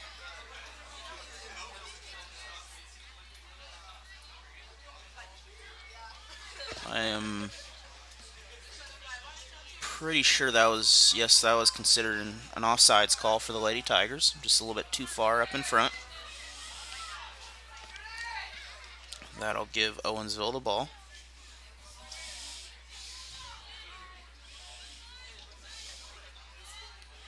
Lady Tigers are able to intercept it, kick it back the other way. Goalie gets out of the box. Good kick to the opposite 30-yard line.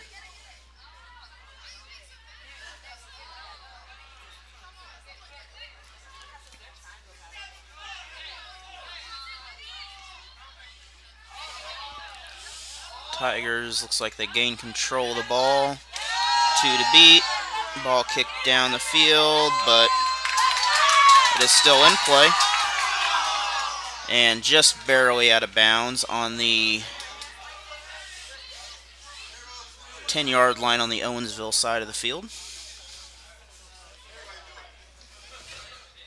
Beautiful clearing of the ball, though.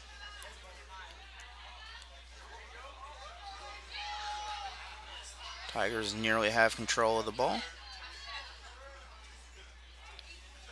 Waynesville will go back and clear it. Kick up on the team sideline. Looks like out of bounds. Ball, Waynesville.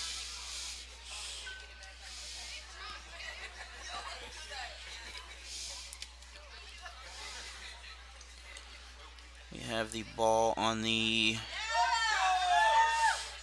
just inside the 5-yard line. It's going to be kicked back out of bounds. Waynesville ball again. Waynesville is doing a great job of pushing the ball and passing it to get it collectively downfield. We have a nearly 1-on-4 kick to the goal. Shot nearly went in, but great effort by the goalie.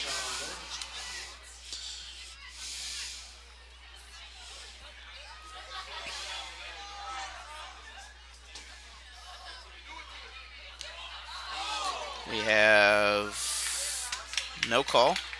Ball goes out of bounds. It'll be throw in on Waynesville. Be on Evans. Nope, Evans will hand the ball off. The throw-in was number 12, Angelica Ramos.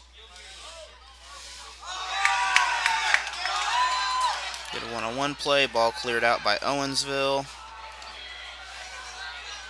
Got a 1-1 situation. Great save by the Lady Tigers as Vanessa Blake is able to make a diving save on that.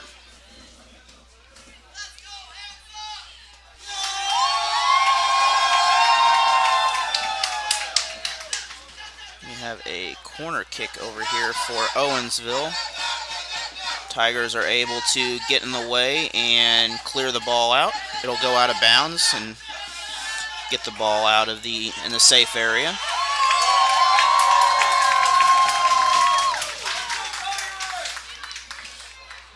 As I mentioned earlier, this is the 25th year for this Lady Tiger soccer program, where I believe the boys program was founded not too much earlier than that, maybe 4 or 5 years before that.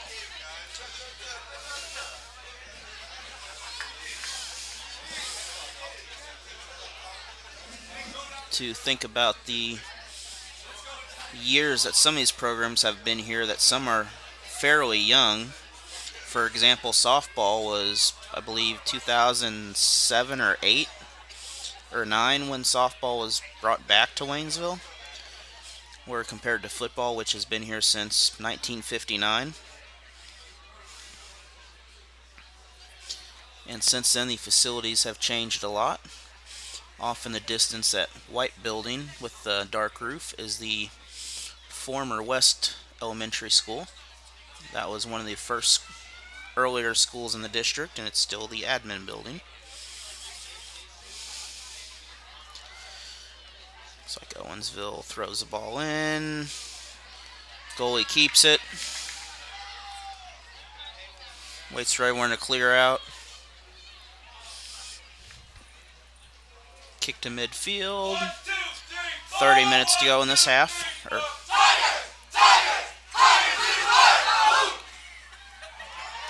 We have our military cheerleaders here supporting on the Lady Tigers. We have a stoppage in play, and Waynesville,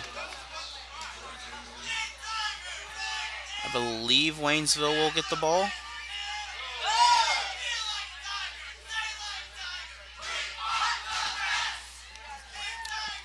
Yes, Waynesville will receive the ball.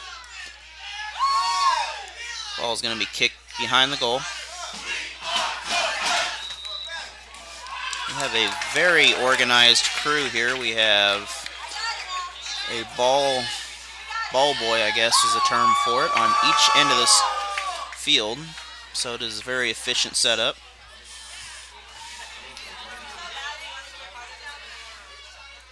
Looks like the goalie's going to take it and clear the ball herself.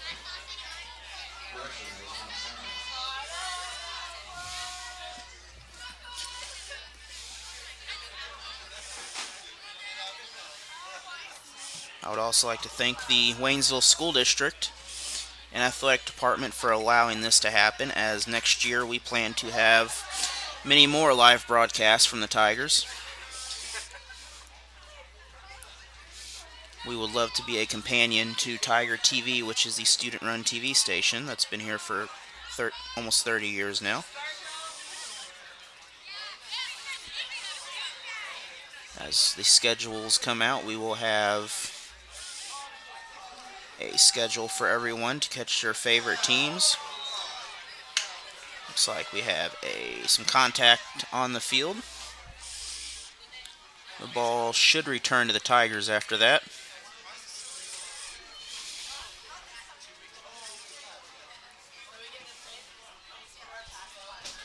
Tigers will get a kick from about 25-yard line.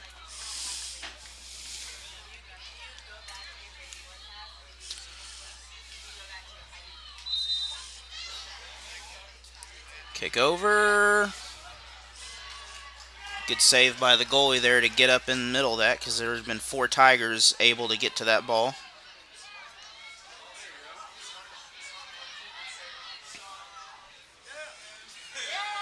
Now, if you are around tomorrow, the Waynesville youth soccer teams will be competing at the Waynesville Park, along with the youth track program, which has started this year.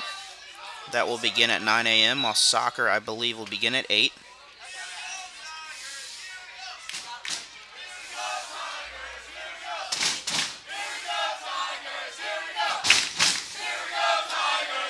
I think that's number 5, Crockett. She'll throw the ball in.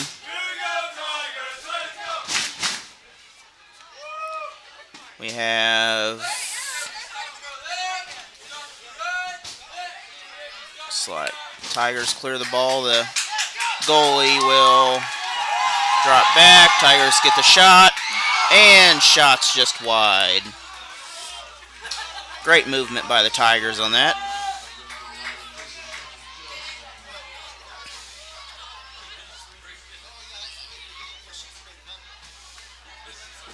Looks like goalie will safely kick it down.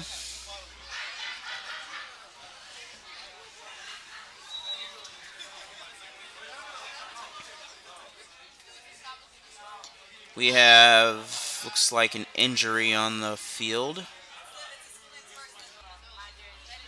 We'll resume where we left off. The goalie is going to safe kick to one of the Dutch girls, and one-on-one. Good safe pass to the back. A little bit of contact. Tigers able to control the ball there. We have, looks like, out of bounds. It'll be a kick instead of out of bounds.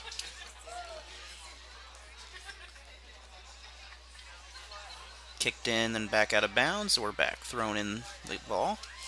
Have a one-on-one situation downfield. Kick up. Great save by the goalie. That is Blake's second save of the ball game.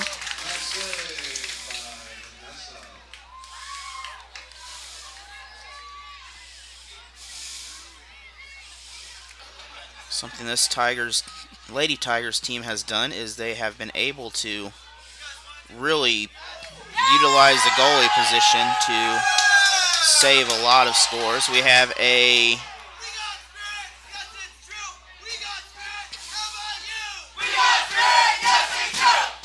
it's like a whistle down on the field as everyone is kind of settling down.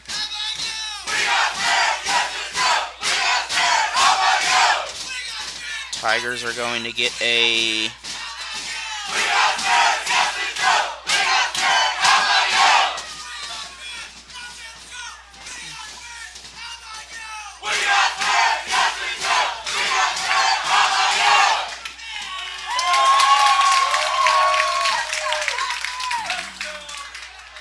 both teams have the ball midfield on the way towards the Tigers goal. We got 2-on-1 right now. The Tigers are going back to save it. Looks like it'll be out of... Nope. Saved inbounds. Almost out of bounds. We have a near kick. Tigers able to clear it.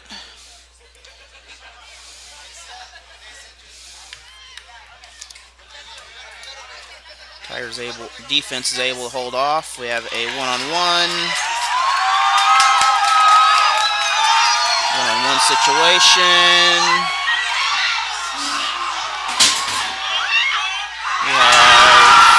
The goalie is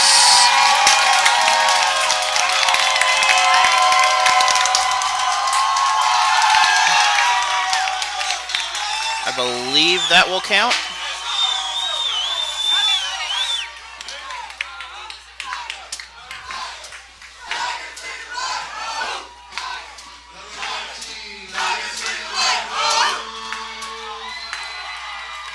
And the goal will count.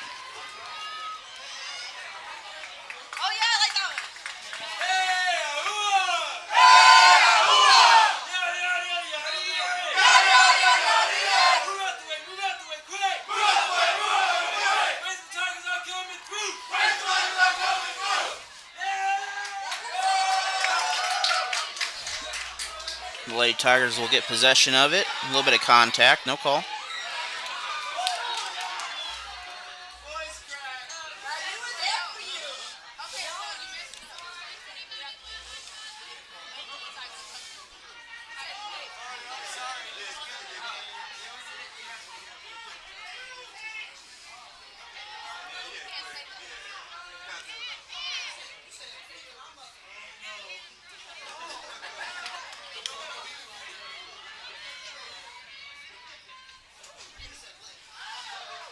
Both teams playing great offense and defense here. Tigers begin to move it downfield. Owensville is able to stop the progress.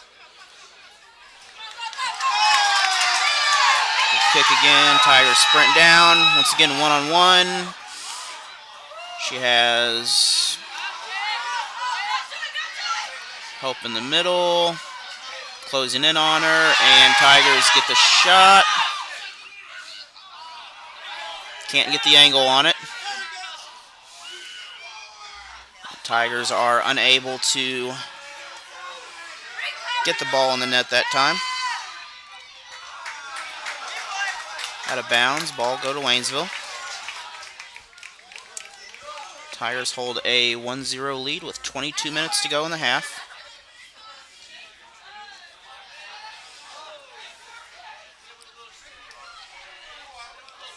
Tigers with the ball on the other end.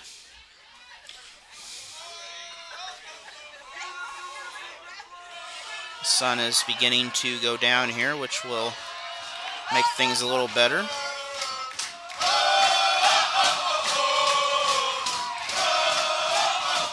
Kicks it across. No call on the contact. Good play. Ball will be kicked out of bounds. Owensville throw it in.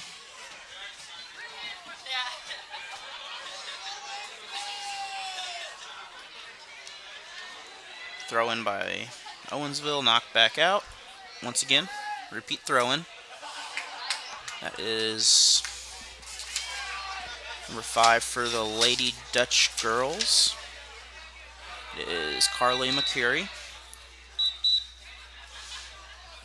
She's He's a senior midfielder. Substitution in the game. It appears number... I think that's number 3. If that is Caitlin Landolt. The numbers on their uniforms are quite a bit smaller than Waynesville. And you know, about 20 years ago I would have read that easily. We have a late whistle called, it looks like.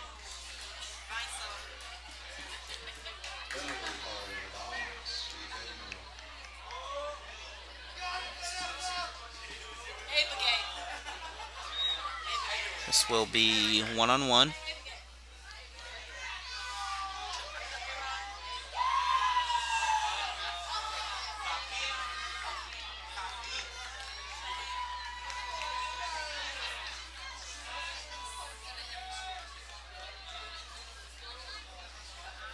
Both teams awaiting the kick. Blake set to receive it.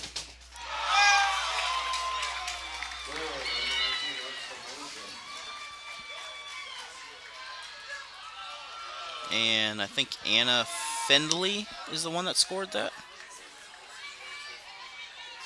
That will knot the game up at 1 apiece.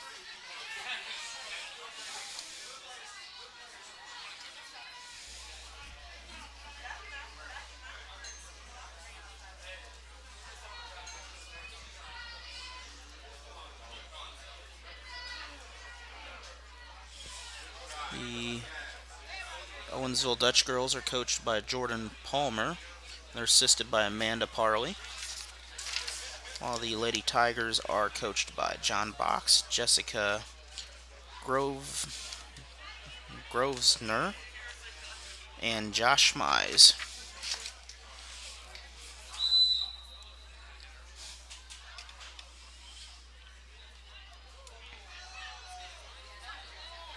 Coach Box has been with this program for several years as he is from Indiana.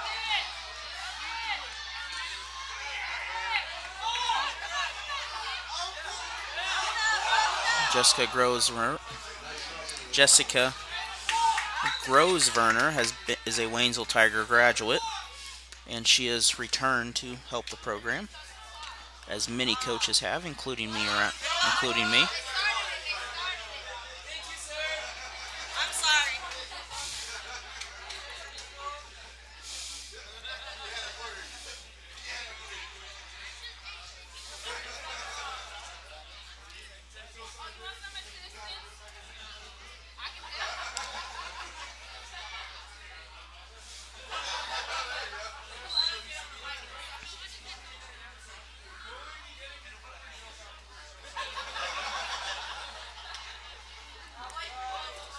Ball kicked in by the Tigers, looks like. Then shots up, and shot is good. That goal is on Evelyn Starasinich. She is also a goalkeeper, so she will get her shot on the other end of that to give the Lady Tigers a 2-1 lead here in this matchup. 18:45 in the half. This ball game has definitely had a lot of stoppages. The last JV game, I think, had 5 in the entire game. Lady Tigers won 1-0.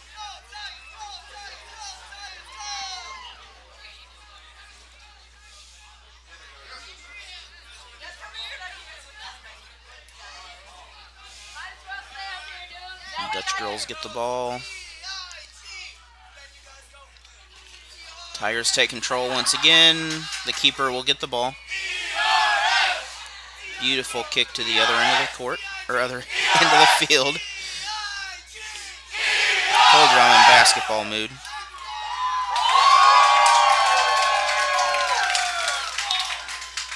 Ball's out of bounds. Tigers keeper, or ball is in the Tigers keeper's hands. She will kick it back. Tigers working to keep the ball away.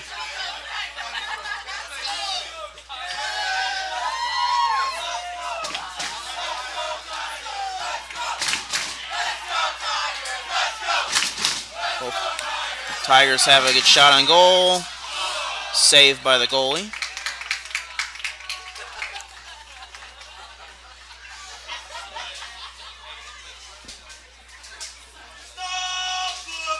This military crowd has really energized this crowd and the ball game here.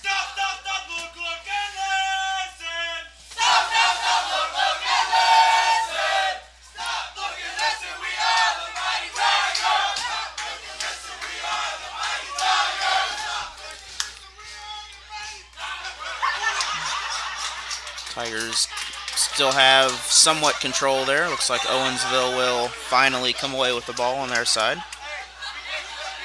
Across midcourt or midfield with it.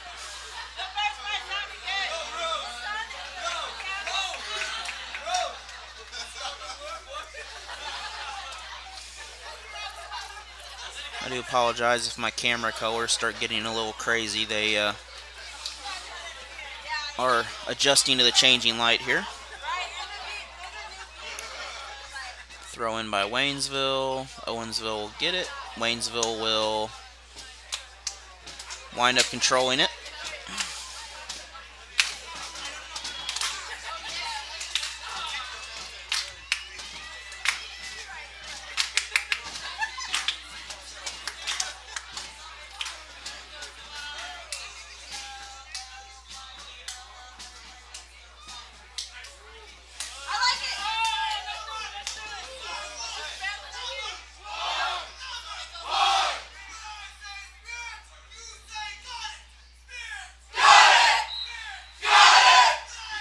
Owensville throws the ball in. Tigers are able to disrupt it, and it will go to the goalkeeper.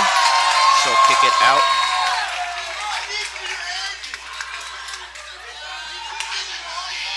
The Tigers try to save it inbounds, but unable to keep it in play. Go back behind the goal. Keeper once again get the ball back in play.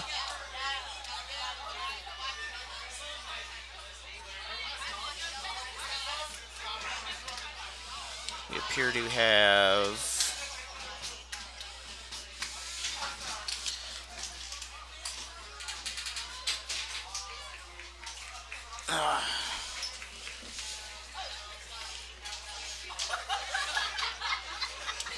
some visitors up here to the other end of the booth.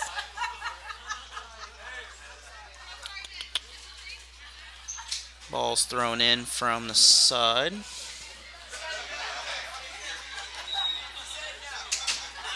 Have a Tiger on the ground, but she's back up.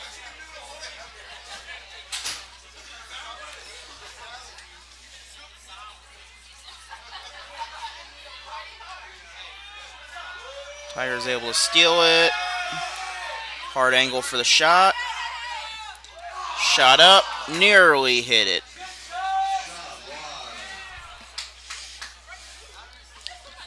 Beautiful steal for the Lady Tigers.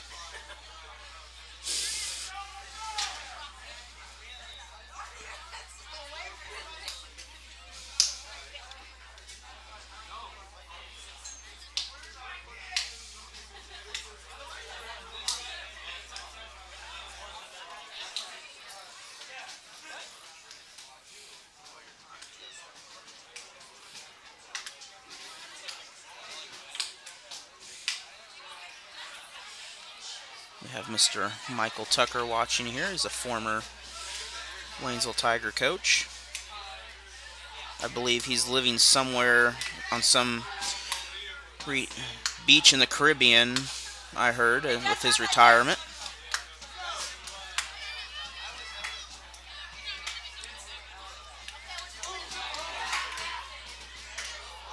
Tigers have the ball atop the net, try to bring it down. Owensville will kick it back out. Good kick from the Tigers, and the goalie is there to save it. Great save by 34 of the Dutch girls. She has had several saves this game. They have just not been able to keep up with this Tiger speed, as when they steal it, they are gone. Team is, looks like it's still in the middle. No one has control. 2 players down. We have a no whistle. Goalkeeper will hold it and let everything settle down.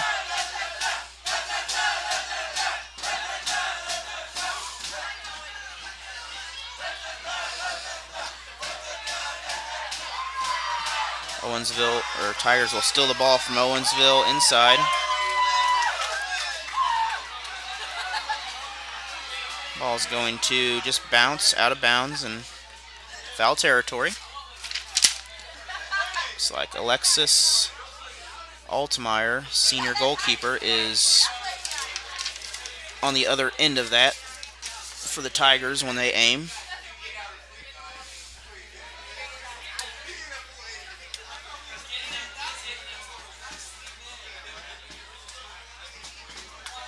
Shot downfield.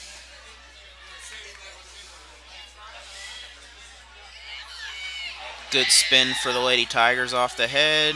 Good save. Keep the ball in bounds. It will, looks like, settle in the far corner as Owensville will go after it. Tigers are right there, though, on defense. We have a whistle dead ball.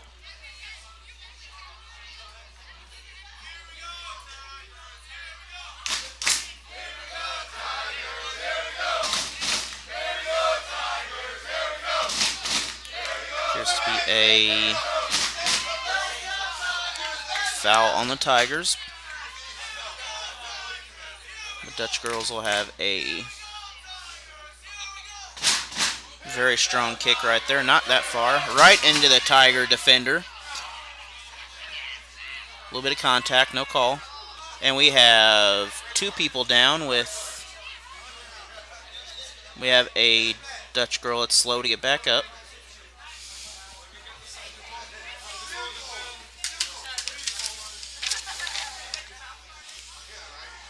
I'm trying to see her number there. It's very difficult.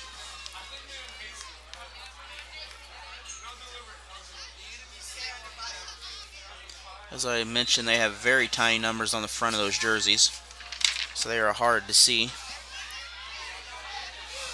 Tigers once again control the offense. It's like 30-2. 13 has it, unable to keep control. Dutch girls kick it back.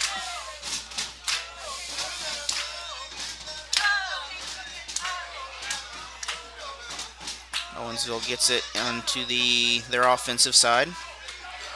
Tigers are able to recover. Good speed by the Lady Tigers as it's a rush to the ball. Who can get it first? 13 kicks. It's going to be off of the Dutch girls. Great play by Alyssa LaRusi, I believe. As I mentioned earlier, I apologize for my pronouncing of names that don't always go well. We have a corner kick. I can't quite get that shot. Ball's in. It's going to be just... They're going to call it out of bounds. Back to the Dutch girls.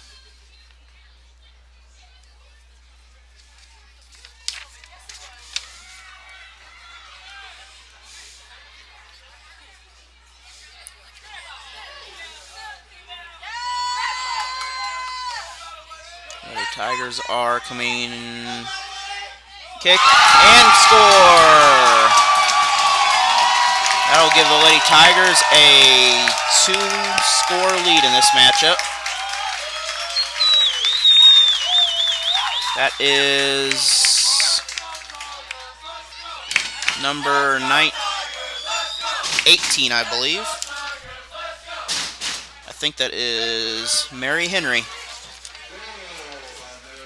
That is Mary Henry. The PA announcer has confirmed.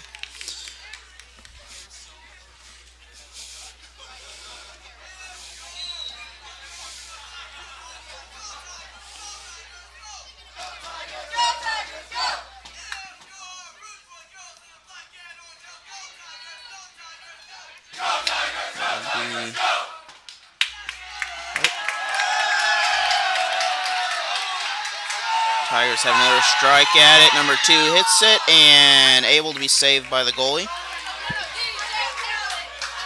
That was Abigail Hillman.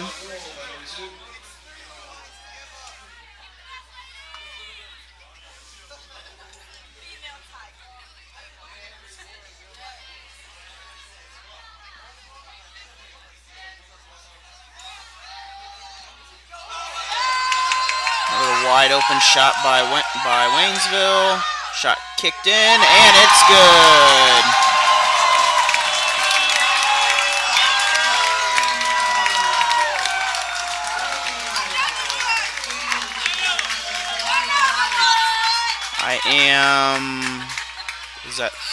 I don't think it's 30. She hasn't turned around yet. It's either 35 or 18. I did not see which girl that was. That was a great effort by the Lady Tigers, though, as now they have a 4-1 lead. This is much easier than basketball to keep score. This game is beginning to get out of hand for the Dutch girls. We seem to have a conference with the officials.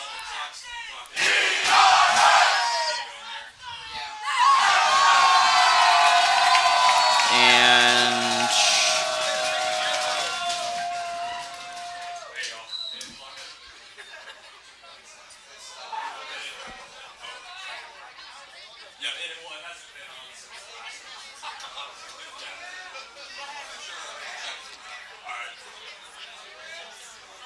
there seemed to be a clock issue.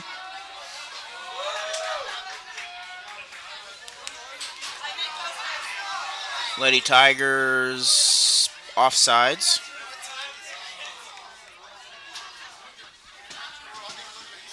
As that sunset is still beautiful off in the distance. The stadium sits directly on the bluff overlooking West Waynesville. Down below us is the old high school and the brand new middle school, which is a beautiful facility also. It's going to be kicked. It's going to stay. It'll go out of bounds just at the corner. Looks like Owensville will have it. Whistle before the throw-in.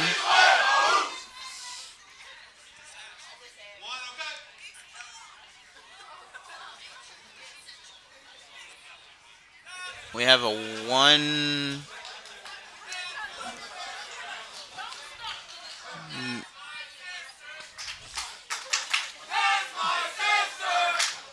I'm not quite sure what the issue is right now, but okay, we seem to have taken a minute off the clock. Seem to be a clock malfunction.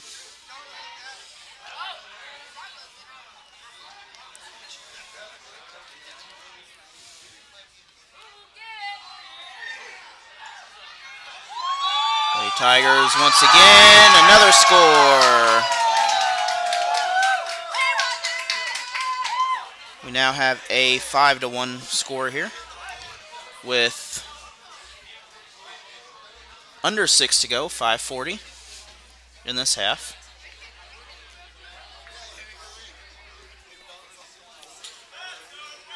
While we take this scoring break, I'd like to thank Teresa Strafford from American Family Insurance for helping to make this broadcast possible. Give her a call at 774-5900. We seem to have offsides or a penalty of some sort on the other end.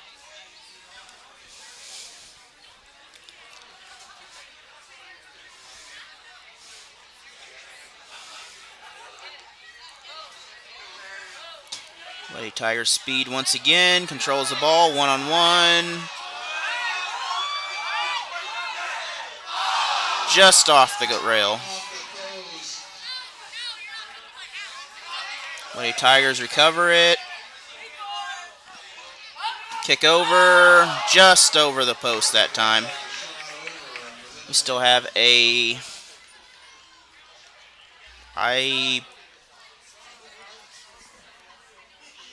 scoreboard says 4-1. I don't know if it's 4-1 or 5-1. I guess I will go back to 4-1.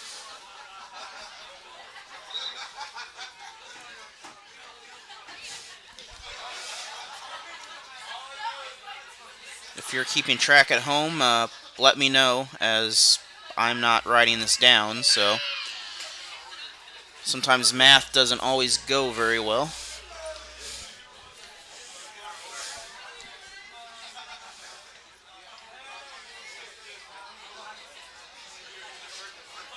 That is why I was a great miler and 800 runner. All I had to do is count to 4. 2 mile was a little more difficult. Had to count to 8, but most of the time I made it to 8 laps.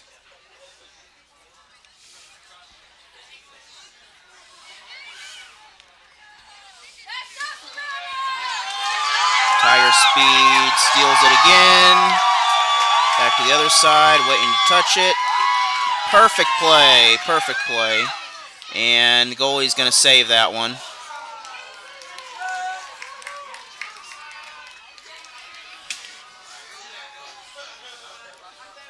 Great effort by the Dutch girls right there to stop that ball.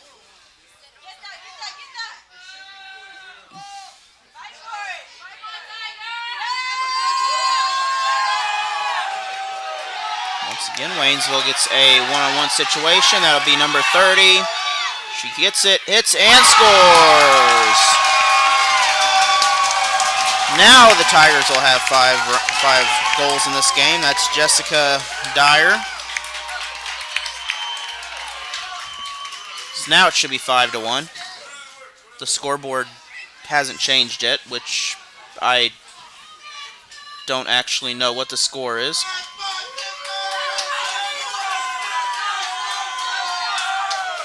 Okay, now it says 5-1, so we will keep it at that.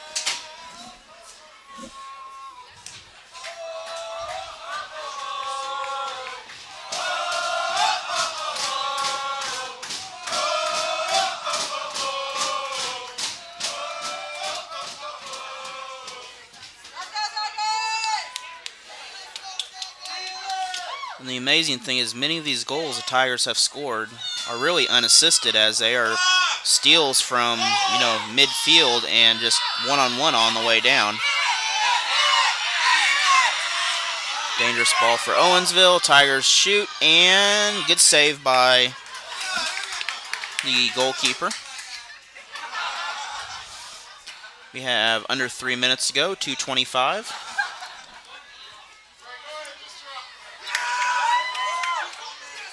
Tigers one-on-one, a little bit too much on that, no one there. Owensville's trying to get the ball to the corner in a safe area. Out of bounds, it's going to be Tigers' ball. 1:40 to go in this half.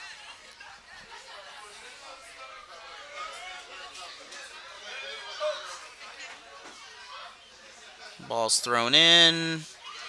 Tigers will keep possession. Owensville clears it out. Tigers get it back. Goal kick, and great save by the goalkeeper.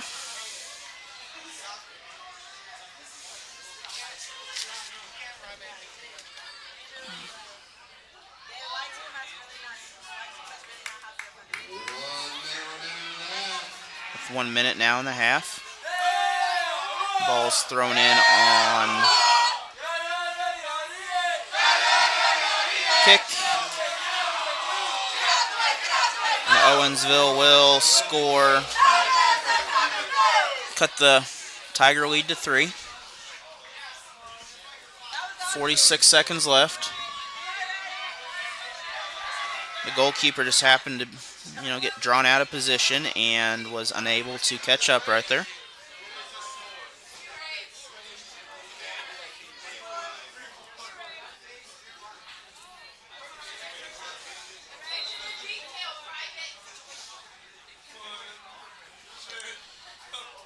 Tigers once again one-on-one, able to keep the ball. Have a whistle called.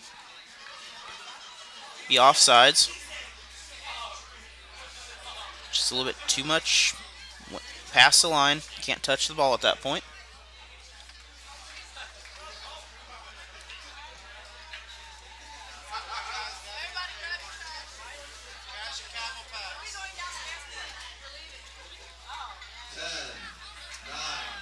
Under 10 seconds.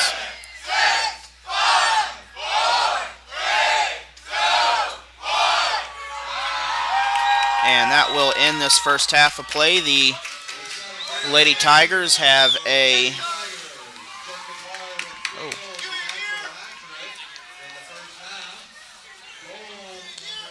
Lady Tigers have a 5-2 lead right here in the game. And welcome back to Waynesville High School. We are starting the second half of this game.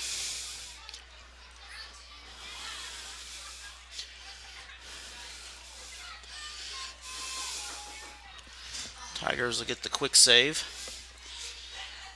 Thanks to the goalie there.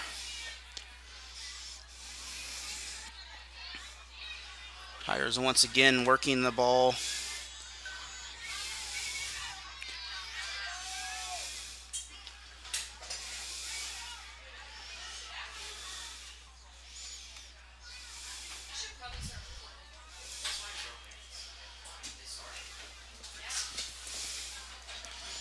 We have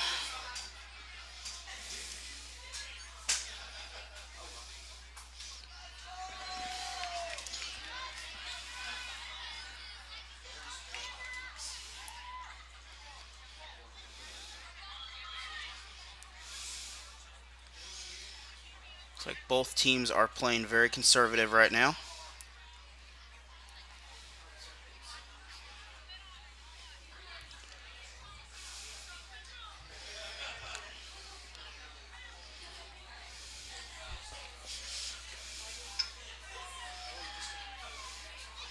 And the scoreboard is correct.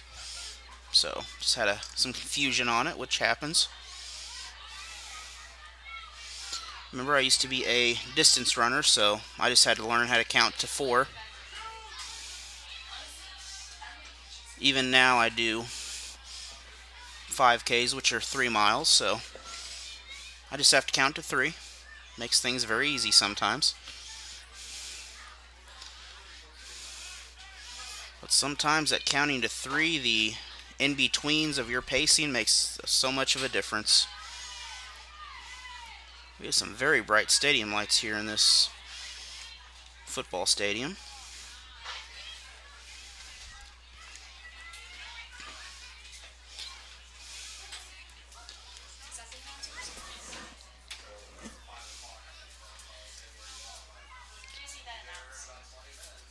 We have, looks like both teams have a player down on the field. Goal saved. We're going to have a stoppage of time here. Last call for concessions. We have coffee, hot chocolate for those that are a little chilly out there, with popcorn, hamburgers, cheeseburgers, hot dog, nachos. While we take this time, I'm going to mess with the camera here, so if it goes crazy, don't worry, it's my fault.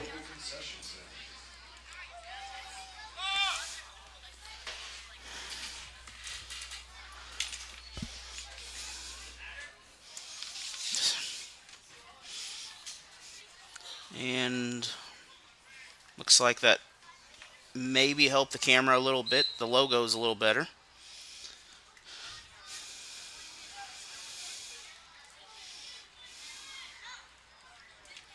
If you would like to sponsor any of these broadcasts or be featured in any of these, if you have a team, feel free to give me a call at 573-586-9475.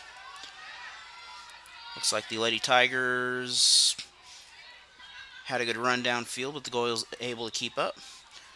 Or email me at Allen Hilliard Sports at gmail.com. And I can give you all the information you need. We can make custom advertising plans, or you can also be featured in my newsletter.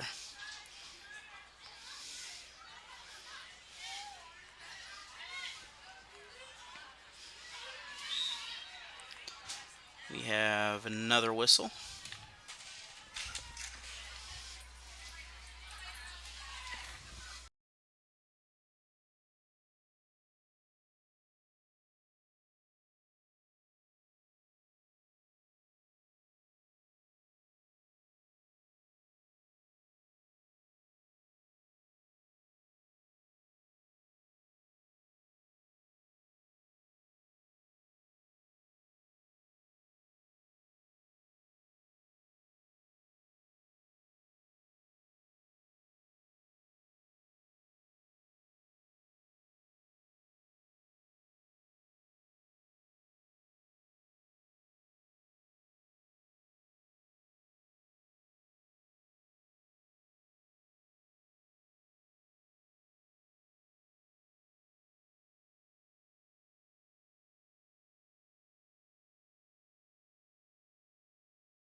Lebanon and Willow Springs, where they will have lots of tennis over the next couple days.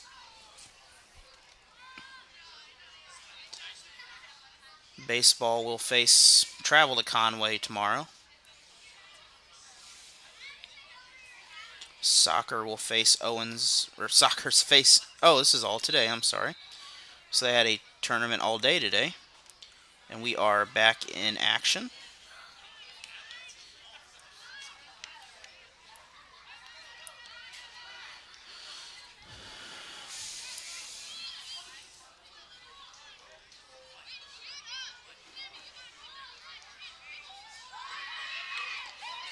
Lady Tigers are able to get around. The ball's loose in the middle, though. It's going to go either out of bounds or goalkeeper will get it. Goalkeeper goes for the ball.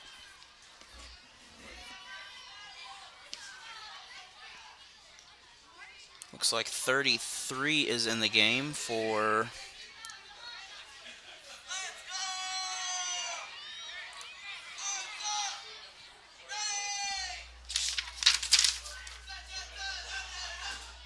that's going to be Lucy Angel, a sophomore goalkeeper.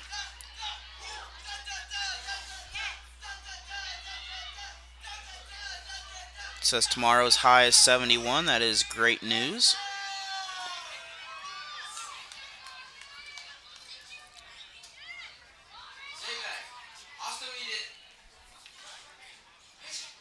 You're going to have Wenzel get the ball. Goalkeeper's able to help out in defense. It's going to be out of bounds, so no penalty there.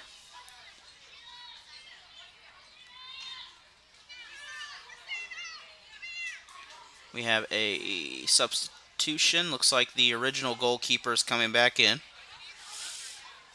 She is Been evaluated for concussion protocol, which is standard. Appears to be fine.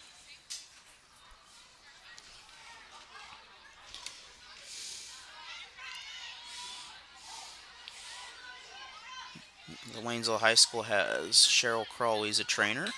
She has been with the school for well over 15 years. And she is a great asset to the community.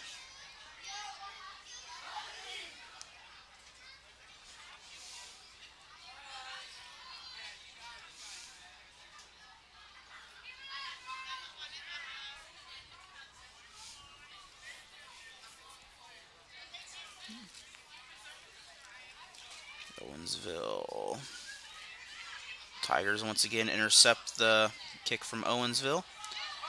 It's going to be the goalies. And the Tigers are right there off every Owensville kick in this game.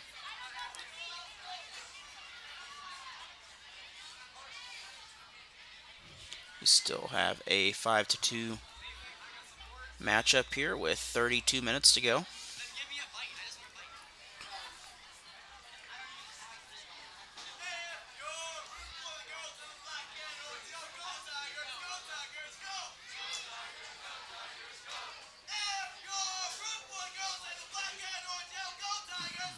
Nope.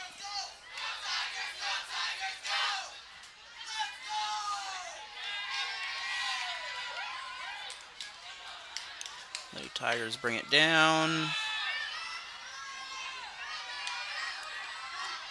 Kick by the Lady Tigers, and the shot nearly goes in off an incredible angled shot. Big drive outside.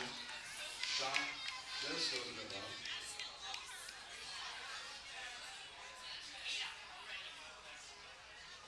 We're going to have officials have a discussion here. We have a stoppage of play. They're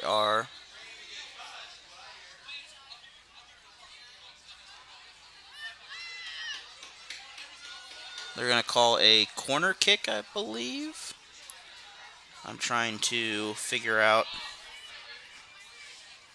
That field is very bright on that side. Very considerable difference on the field. I do apologize.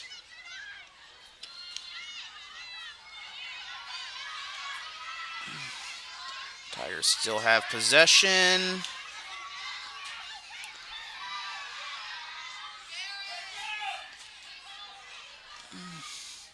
Something Waynesville is doing is they're just controlling this ball. It's going to be out of bounds. Looks like Waynesville will get the ball. But they're able to keep pressure on every one of those Owensville offensive players.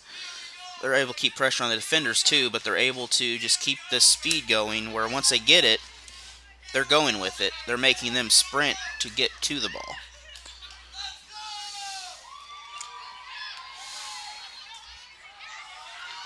Once again, wide open. Shot up.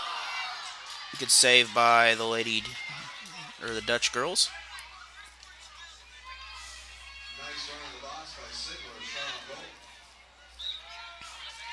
Have a whistle called. It's going to be Dutch girls' ball on the inside the 40 there. Yeah, we'll get the ball down on nearly to the goal area. A very tough angle right there. Shot's going to be out of bounds.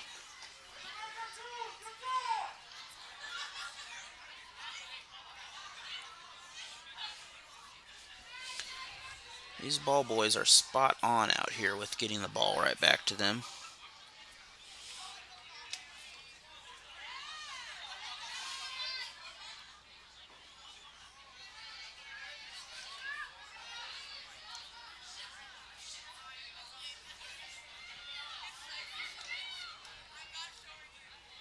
Once again, it goes same spot, out of bounds. 27 minutes to go. Tigers aren't safe yet. They still have time. They need to play great defense and keep this pressure going.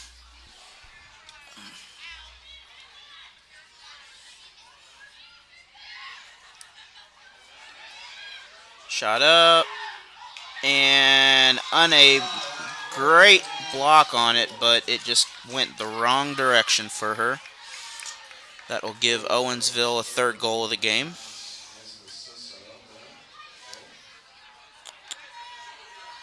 Oh. My score says it's 0-0. Nope, now it's correct on my typing mechanism here. That was an odd error, but it happens. So now we have the lead cut down to 2. This is something the Lady Tigers need to be smart and just keep offense going. Going over. We have 2 girls down, no call. And ball goes behind the goal, so the keeper will bring it back in. Good effort on both teams there.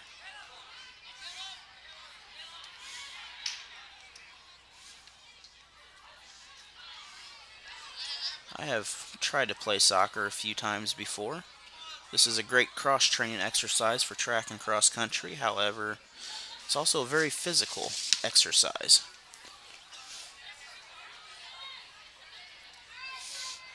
It is not just a lot of standing around like it looks like. It is a lot of speed when you get the ball.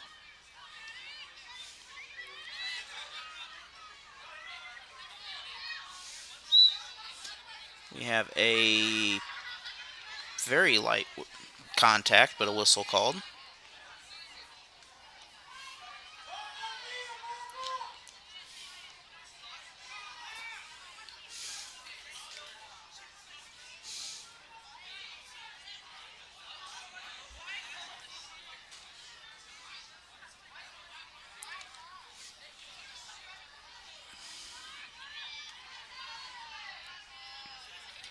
We have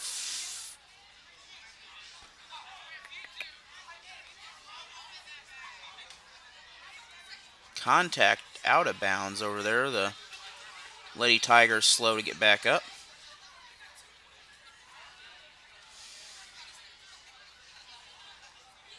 And the Tigers are right back with a great header on the goal. She has the ball on the other end.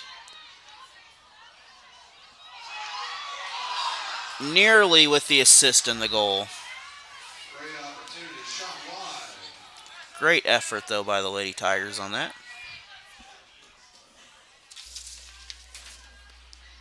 I believe that was Alyssa LaRusse with the would have been her with the assist, and Mary Henry would have had the goal had that play gone in, which was a great effort. And we have everyone's going back down to that end. So it'll be a throw-in for Waynesville.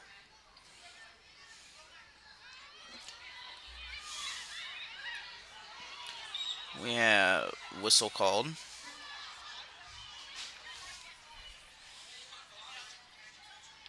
Owensville will get the ball. For baseball fans, the Cardinals lost home opener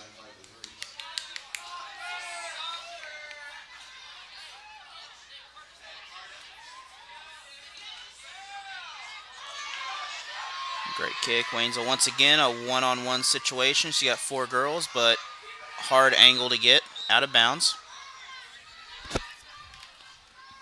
23 minutes left in this ball game.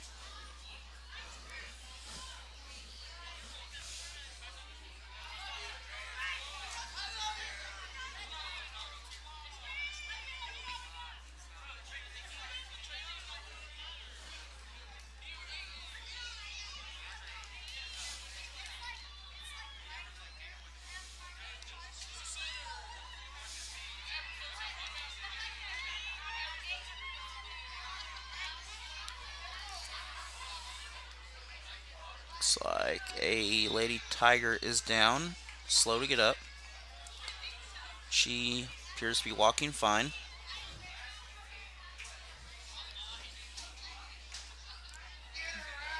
Have a discussion with the official and a Waynesville girl. Just kind of giving them a little nudge to settle down, and now it's another whistle blown.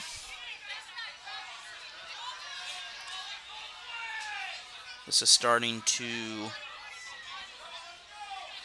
be very, not whistle happy, but they're just calling this close to prevent, injuries and things of that nature.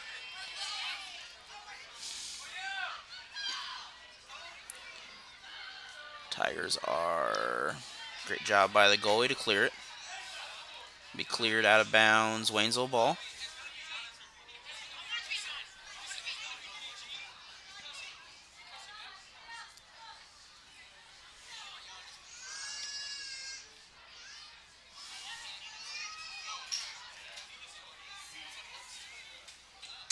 Out of bounds.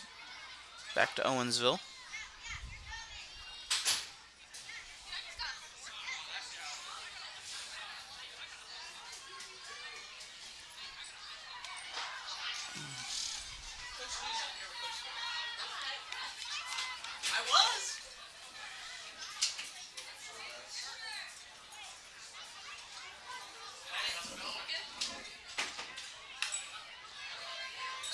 Owensville gets another throw-in.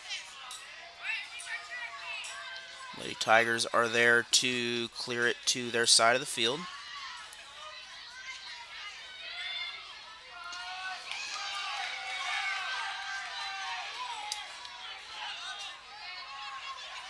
One-on-one, able to clear it, and no one able there to get the other end of that great kick.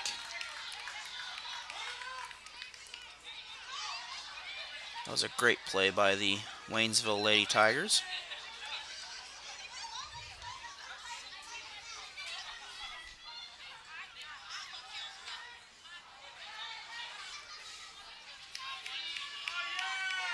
Good save by Waynesville.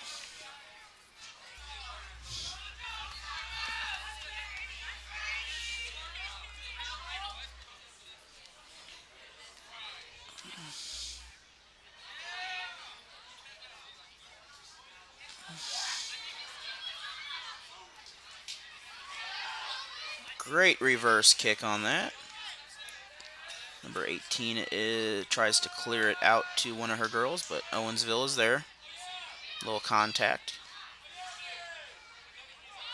And wide open shot downfield. She has 4 girls following her, but shot is good.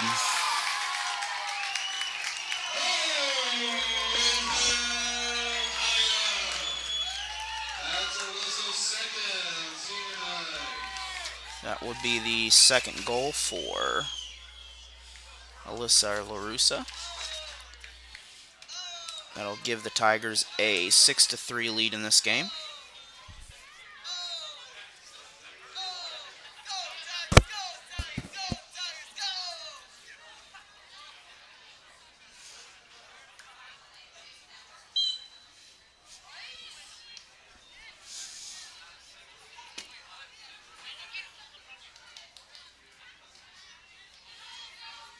Tigers kick it back. Good job on Owensville to get it away from Waynesville there. But Waynesville's able to position their players enough to get pressure and steal the ball. Once again, a one-on-one situation. Shot up. Great save by the Owensville keeper. And great kick by the Lady Tigers also.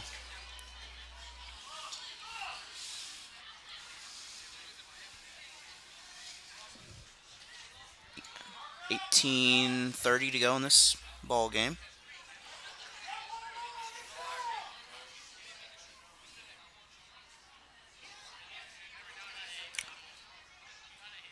Shot goes Looks like kick goes out of bounds. It's not a shot, it's a kick.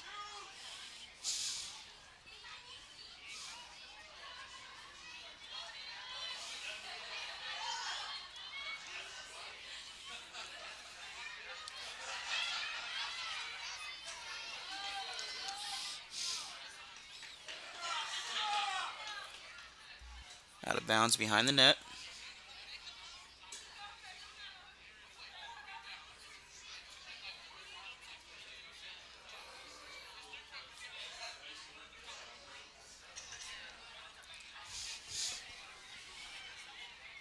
Looks like the Tigers are keeping 3 girls kind of back there for safety in case they're able to get the ball.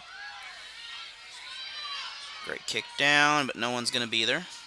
Another return for Owensville. And the Owensville uniforms are kind of disappearing to a white blob. I can't explain that.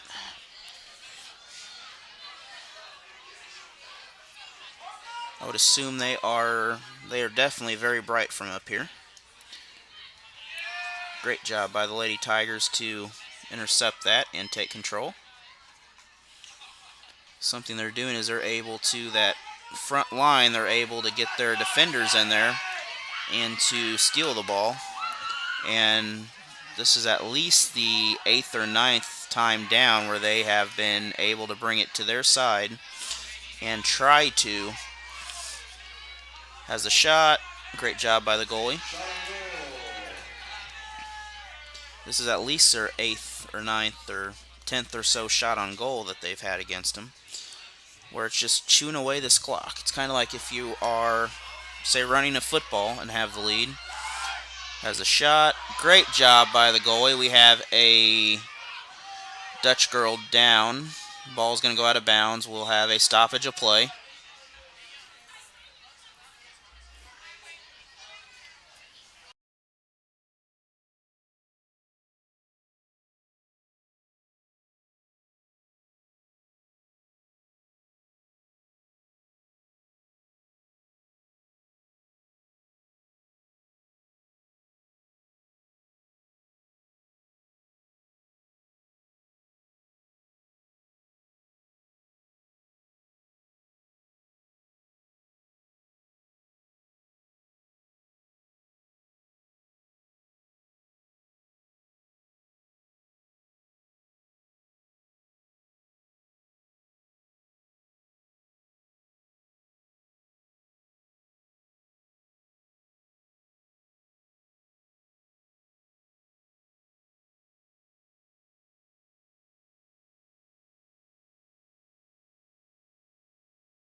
I do apologize, Mr. Tucker there. Apparently the button didn't click. There's a manual button and a button on the computer, and I guess I hit the manual button by accident.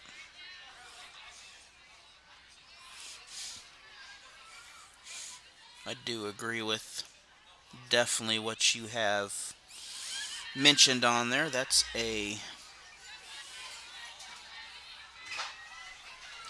very good observation.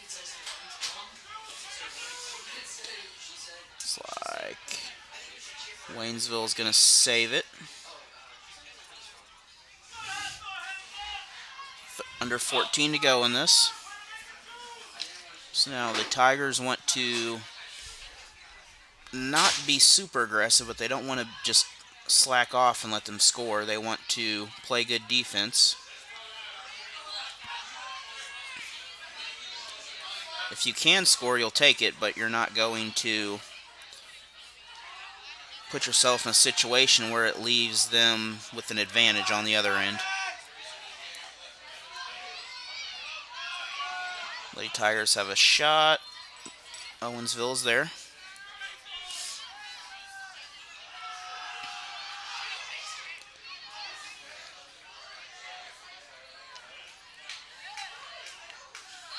Have a Tiger down. She's able to get up. Slide. 29, Crystallized Soto and Savannah Crockett are both able to good ball movement, but neither of the Lady Tigers can get the ball in the net. Right now, the greatest thing they're doing is keeping that ball in that net, or in that side of the field, so it keeps it very hard for Owensville to physically score. If you can't get the ball in a scoring position, get a goal, it's simple math. You can't score.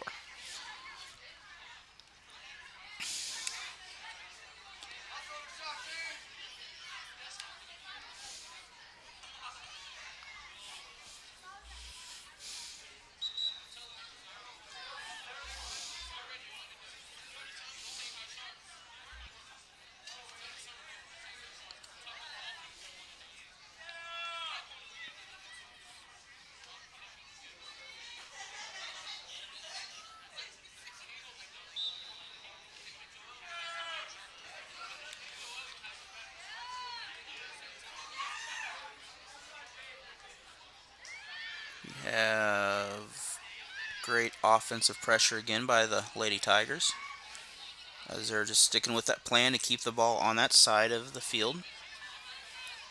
Owensville has a run at it. Looks like a whistle.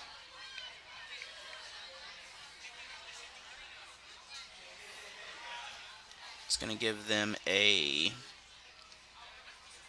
kind of a free shot, but from out here, a free shot is very difficult to score off of.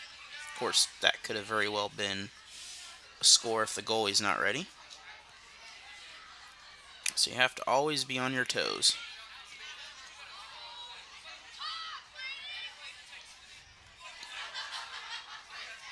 Very good job by the Lady Tigers to disrupt that offense.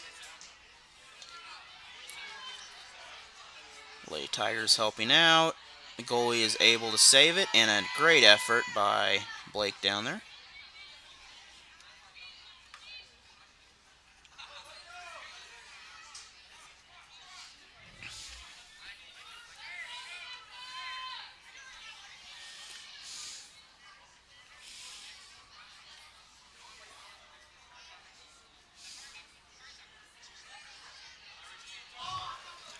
Clock is now at 10 minutes left in this matchup.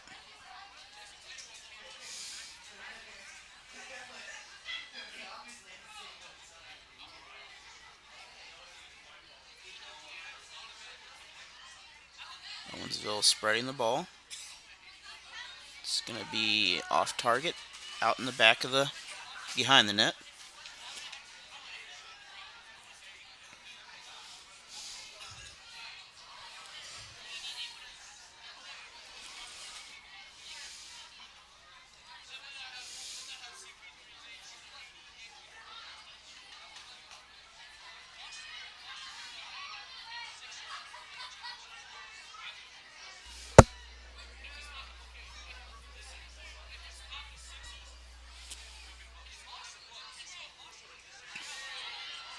Great kick by the Lady Tigers to clear the ball out. Waynesville nearly gets the ball, and they do. Great spin move, one-on-one with the goalie. And another score. Waynesville Tigers about lost her shoe down there, and she's able to get the net.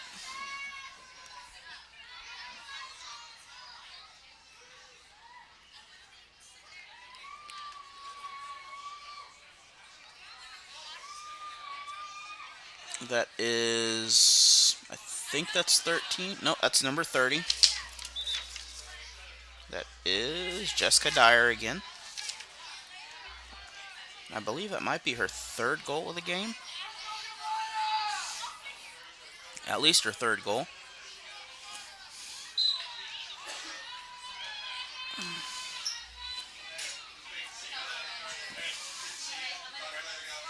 See ya. See you later. It was good to see ya. Lady Tigers once again have possession of the ball. Race to it. Shot. Second goal is good again. And just like that, the Tigers have essentially secured this victory. And now it's going to be Mary Henry's on her second goal. So we now have a 5-goal lead in this matchup with 8 minutes to go.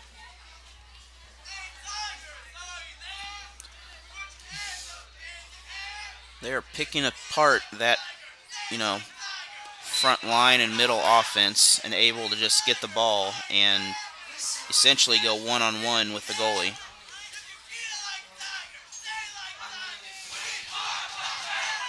We have the crowd pumped up again. We have members of the baseball team down there, high school and junior high. Whistle called in the midfield area.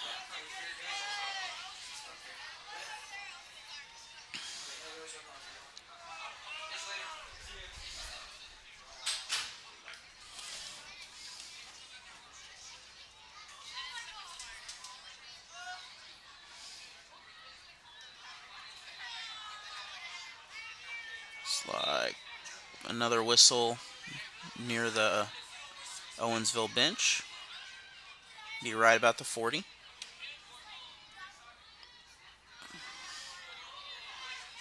The Lady Tigers again gain control of this, and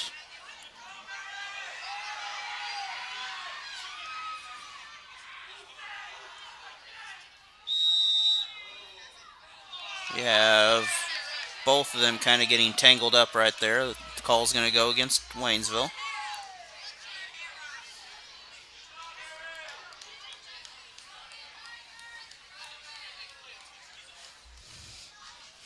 Seven minutes left.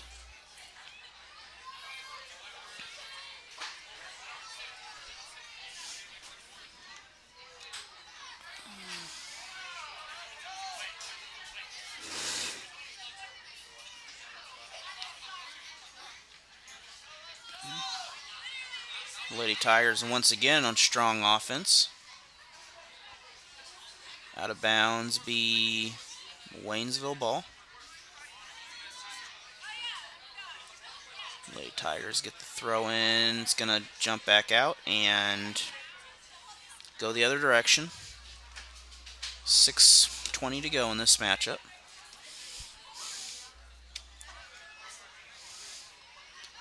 Now the best thing to do is keep the clock running and run this out.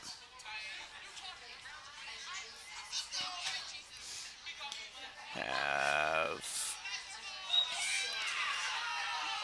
contact by both. It appears to be called on Owensville. Great play by the Lady Tigers to get in there.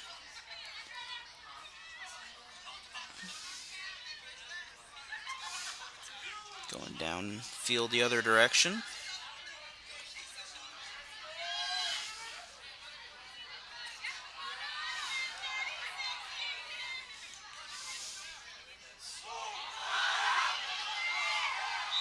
Ball is called out of bounds.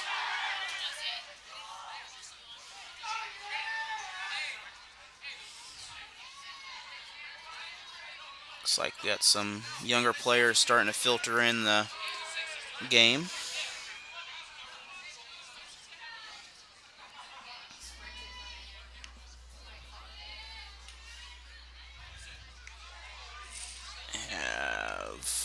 Still the ball's in play. Slowing down. 4:45 left in this game.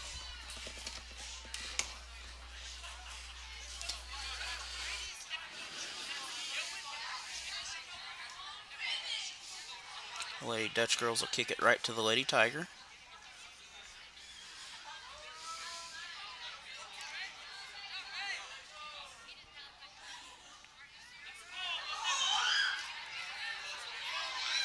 Great effort by the goalie to clear the ball.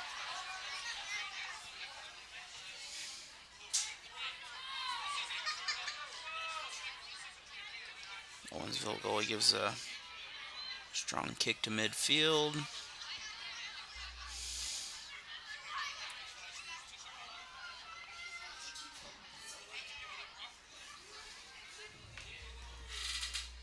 .350 left, under 4 minutes.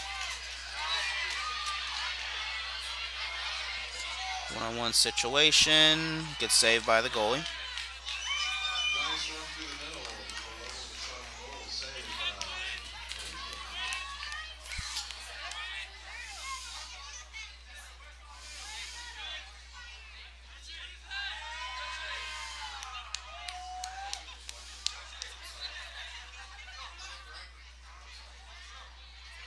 As we think about Waynesville's district, they have the ability to compete in that district, especially with this offensive set they have and the defensive pressure. They are a tough team to keep up with once they get the ball. They have a whistle called. It's going to be a little too rough for the official.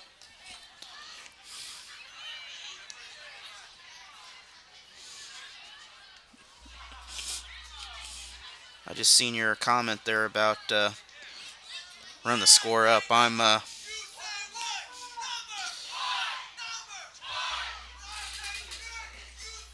have different situations and things. I've coached different ways, especially running. Joseph, I don't think you have my doubt. I'm not feeling it up here. I don't have to see the ground. Is that all we got for our seniors tonight? Seriously?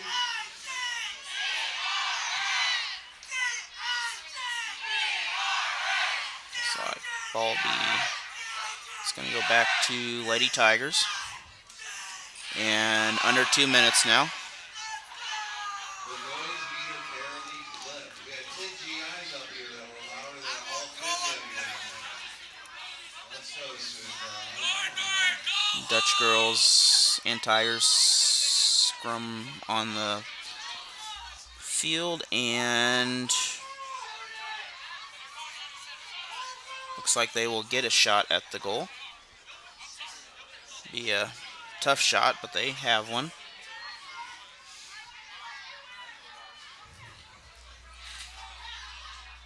.120 remaining. Great save.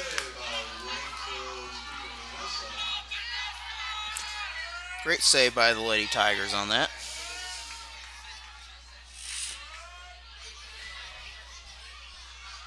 So it appears we have a kick from the corner. Shot in. Another great save. 50 seconds to go, and the Tigers will pull out a victory here as they were in the lead the entire matchup. And they're going for, looks like, another goal to add to their stats. But a great save by the Dutch girls is able to not quite allow that extra goal. 20 seconds left.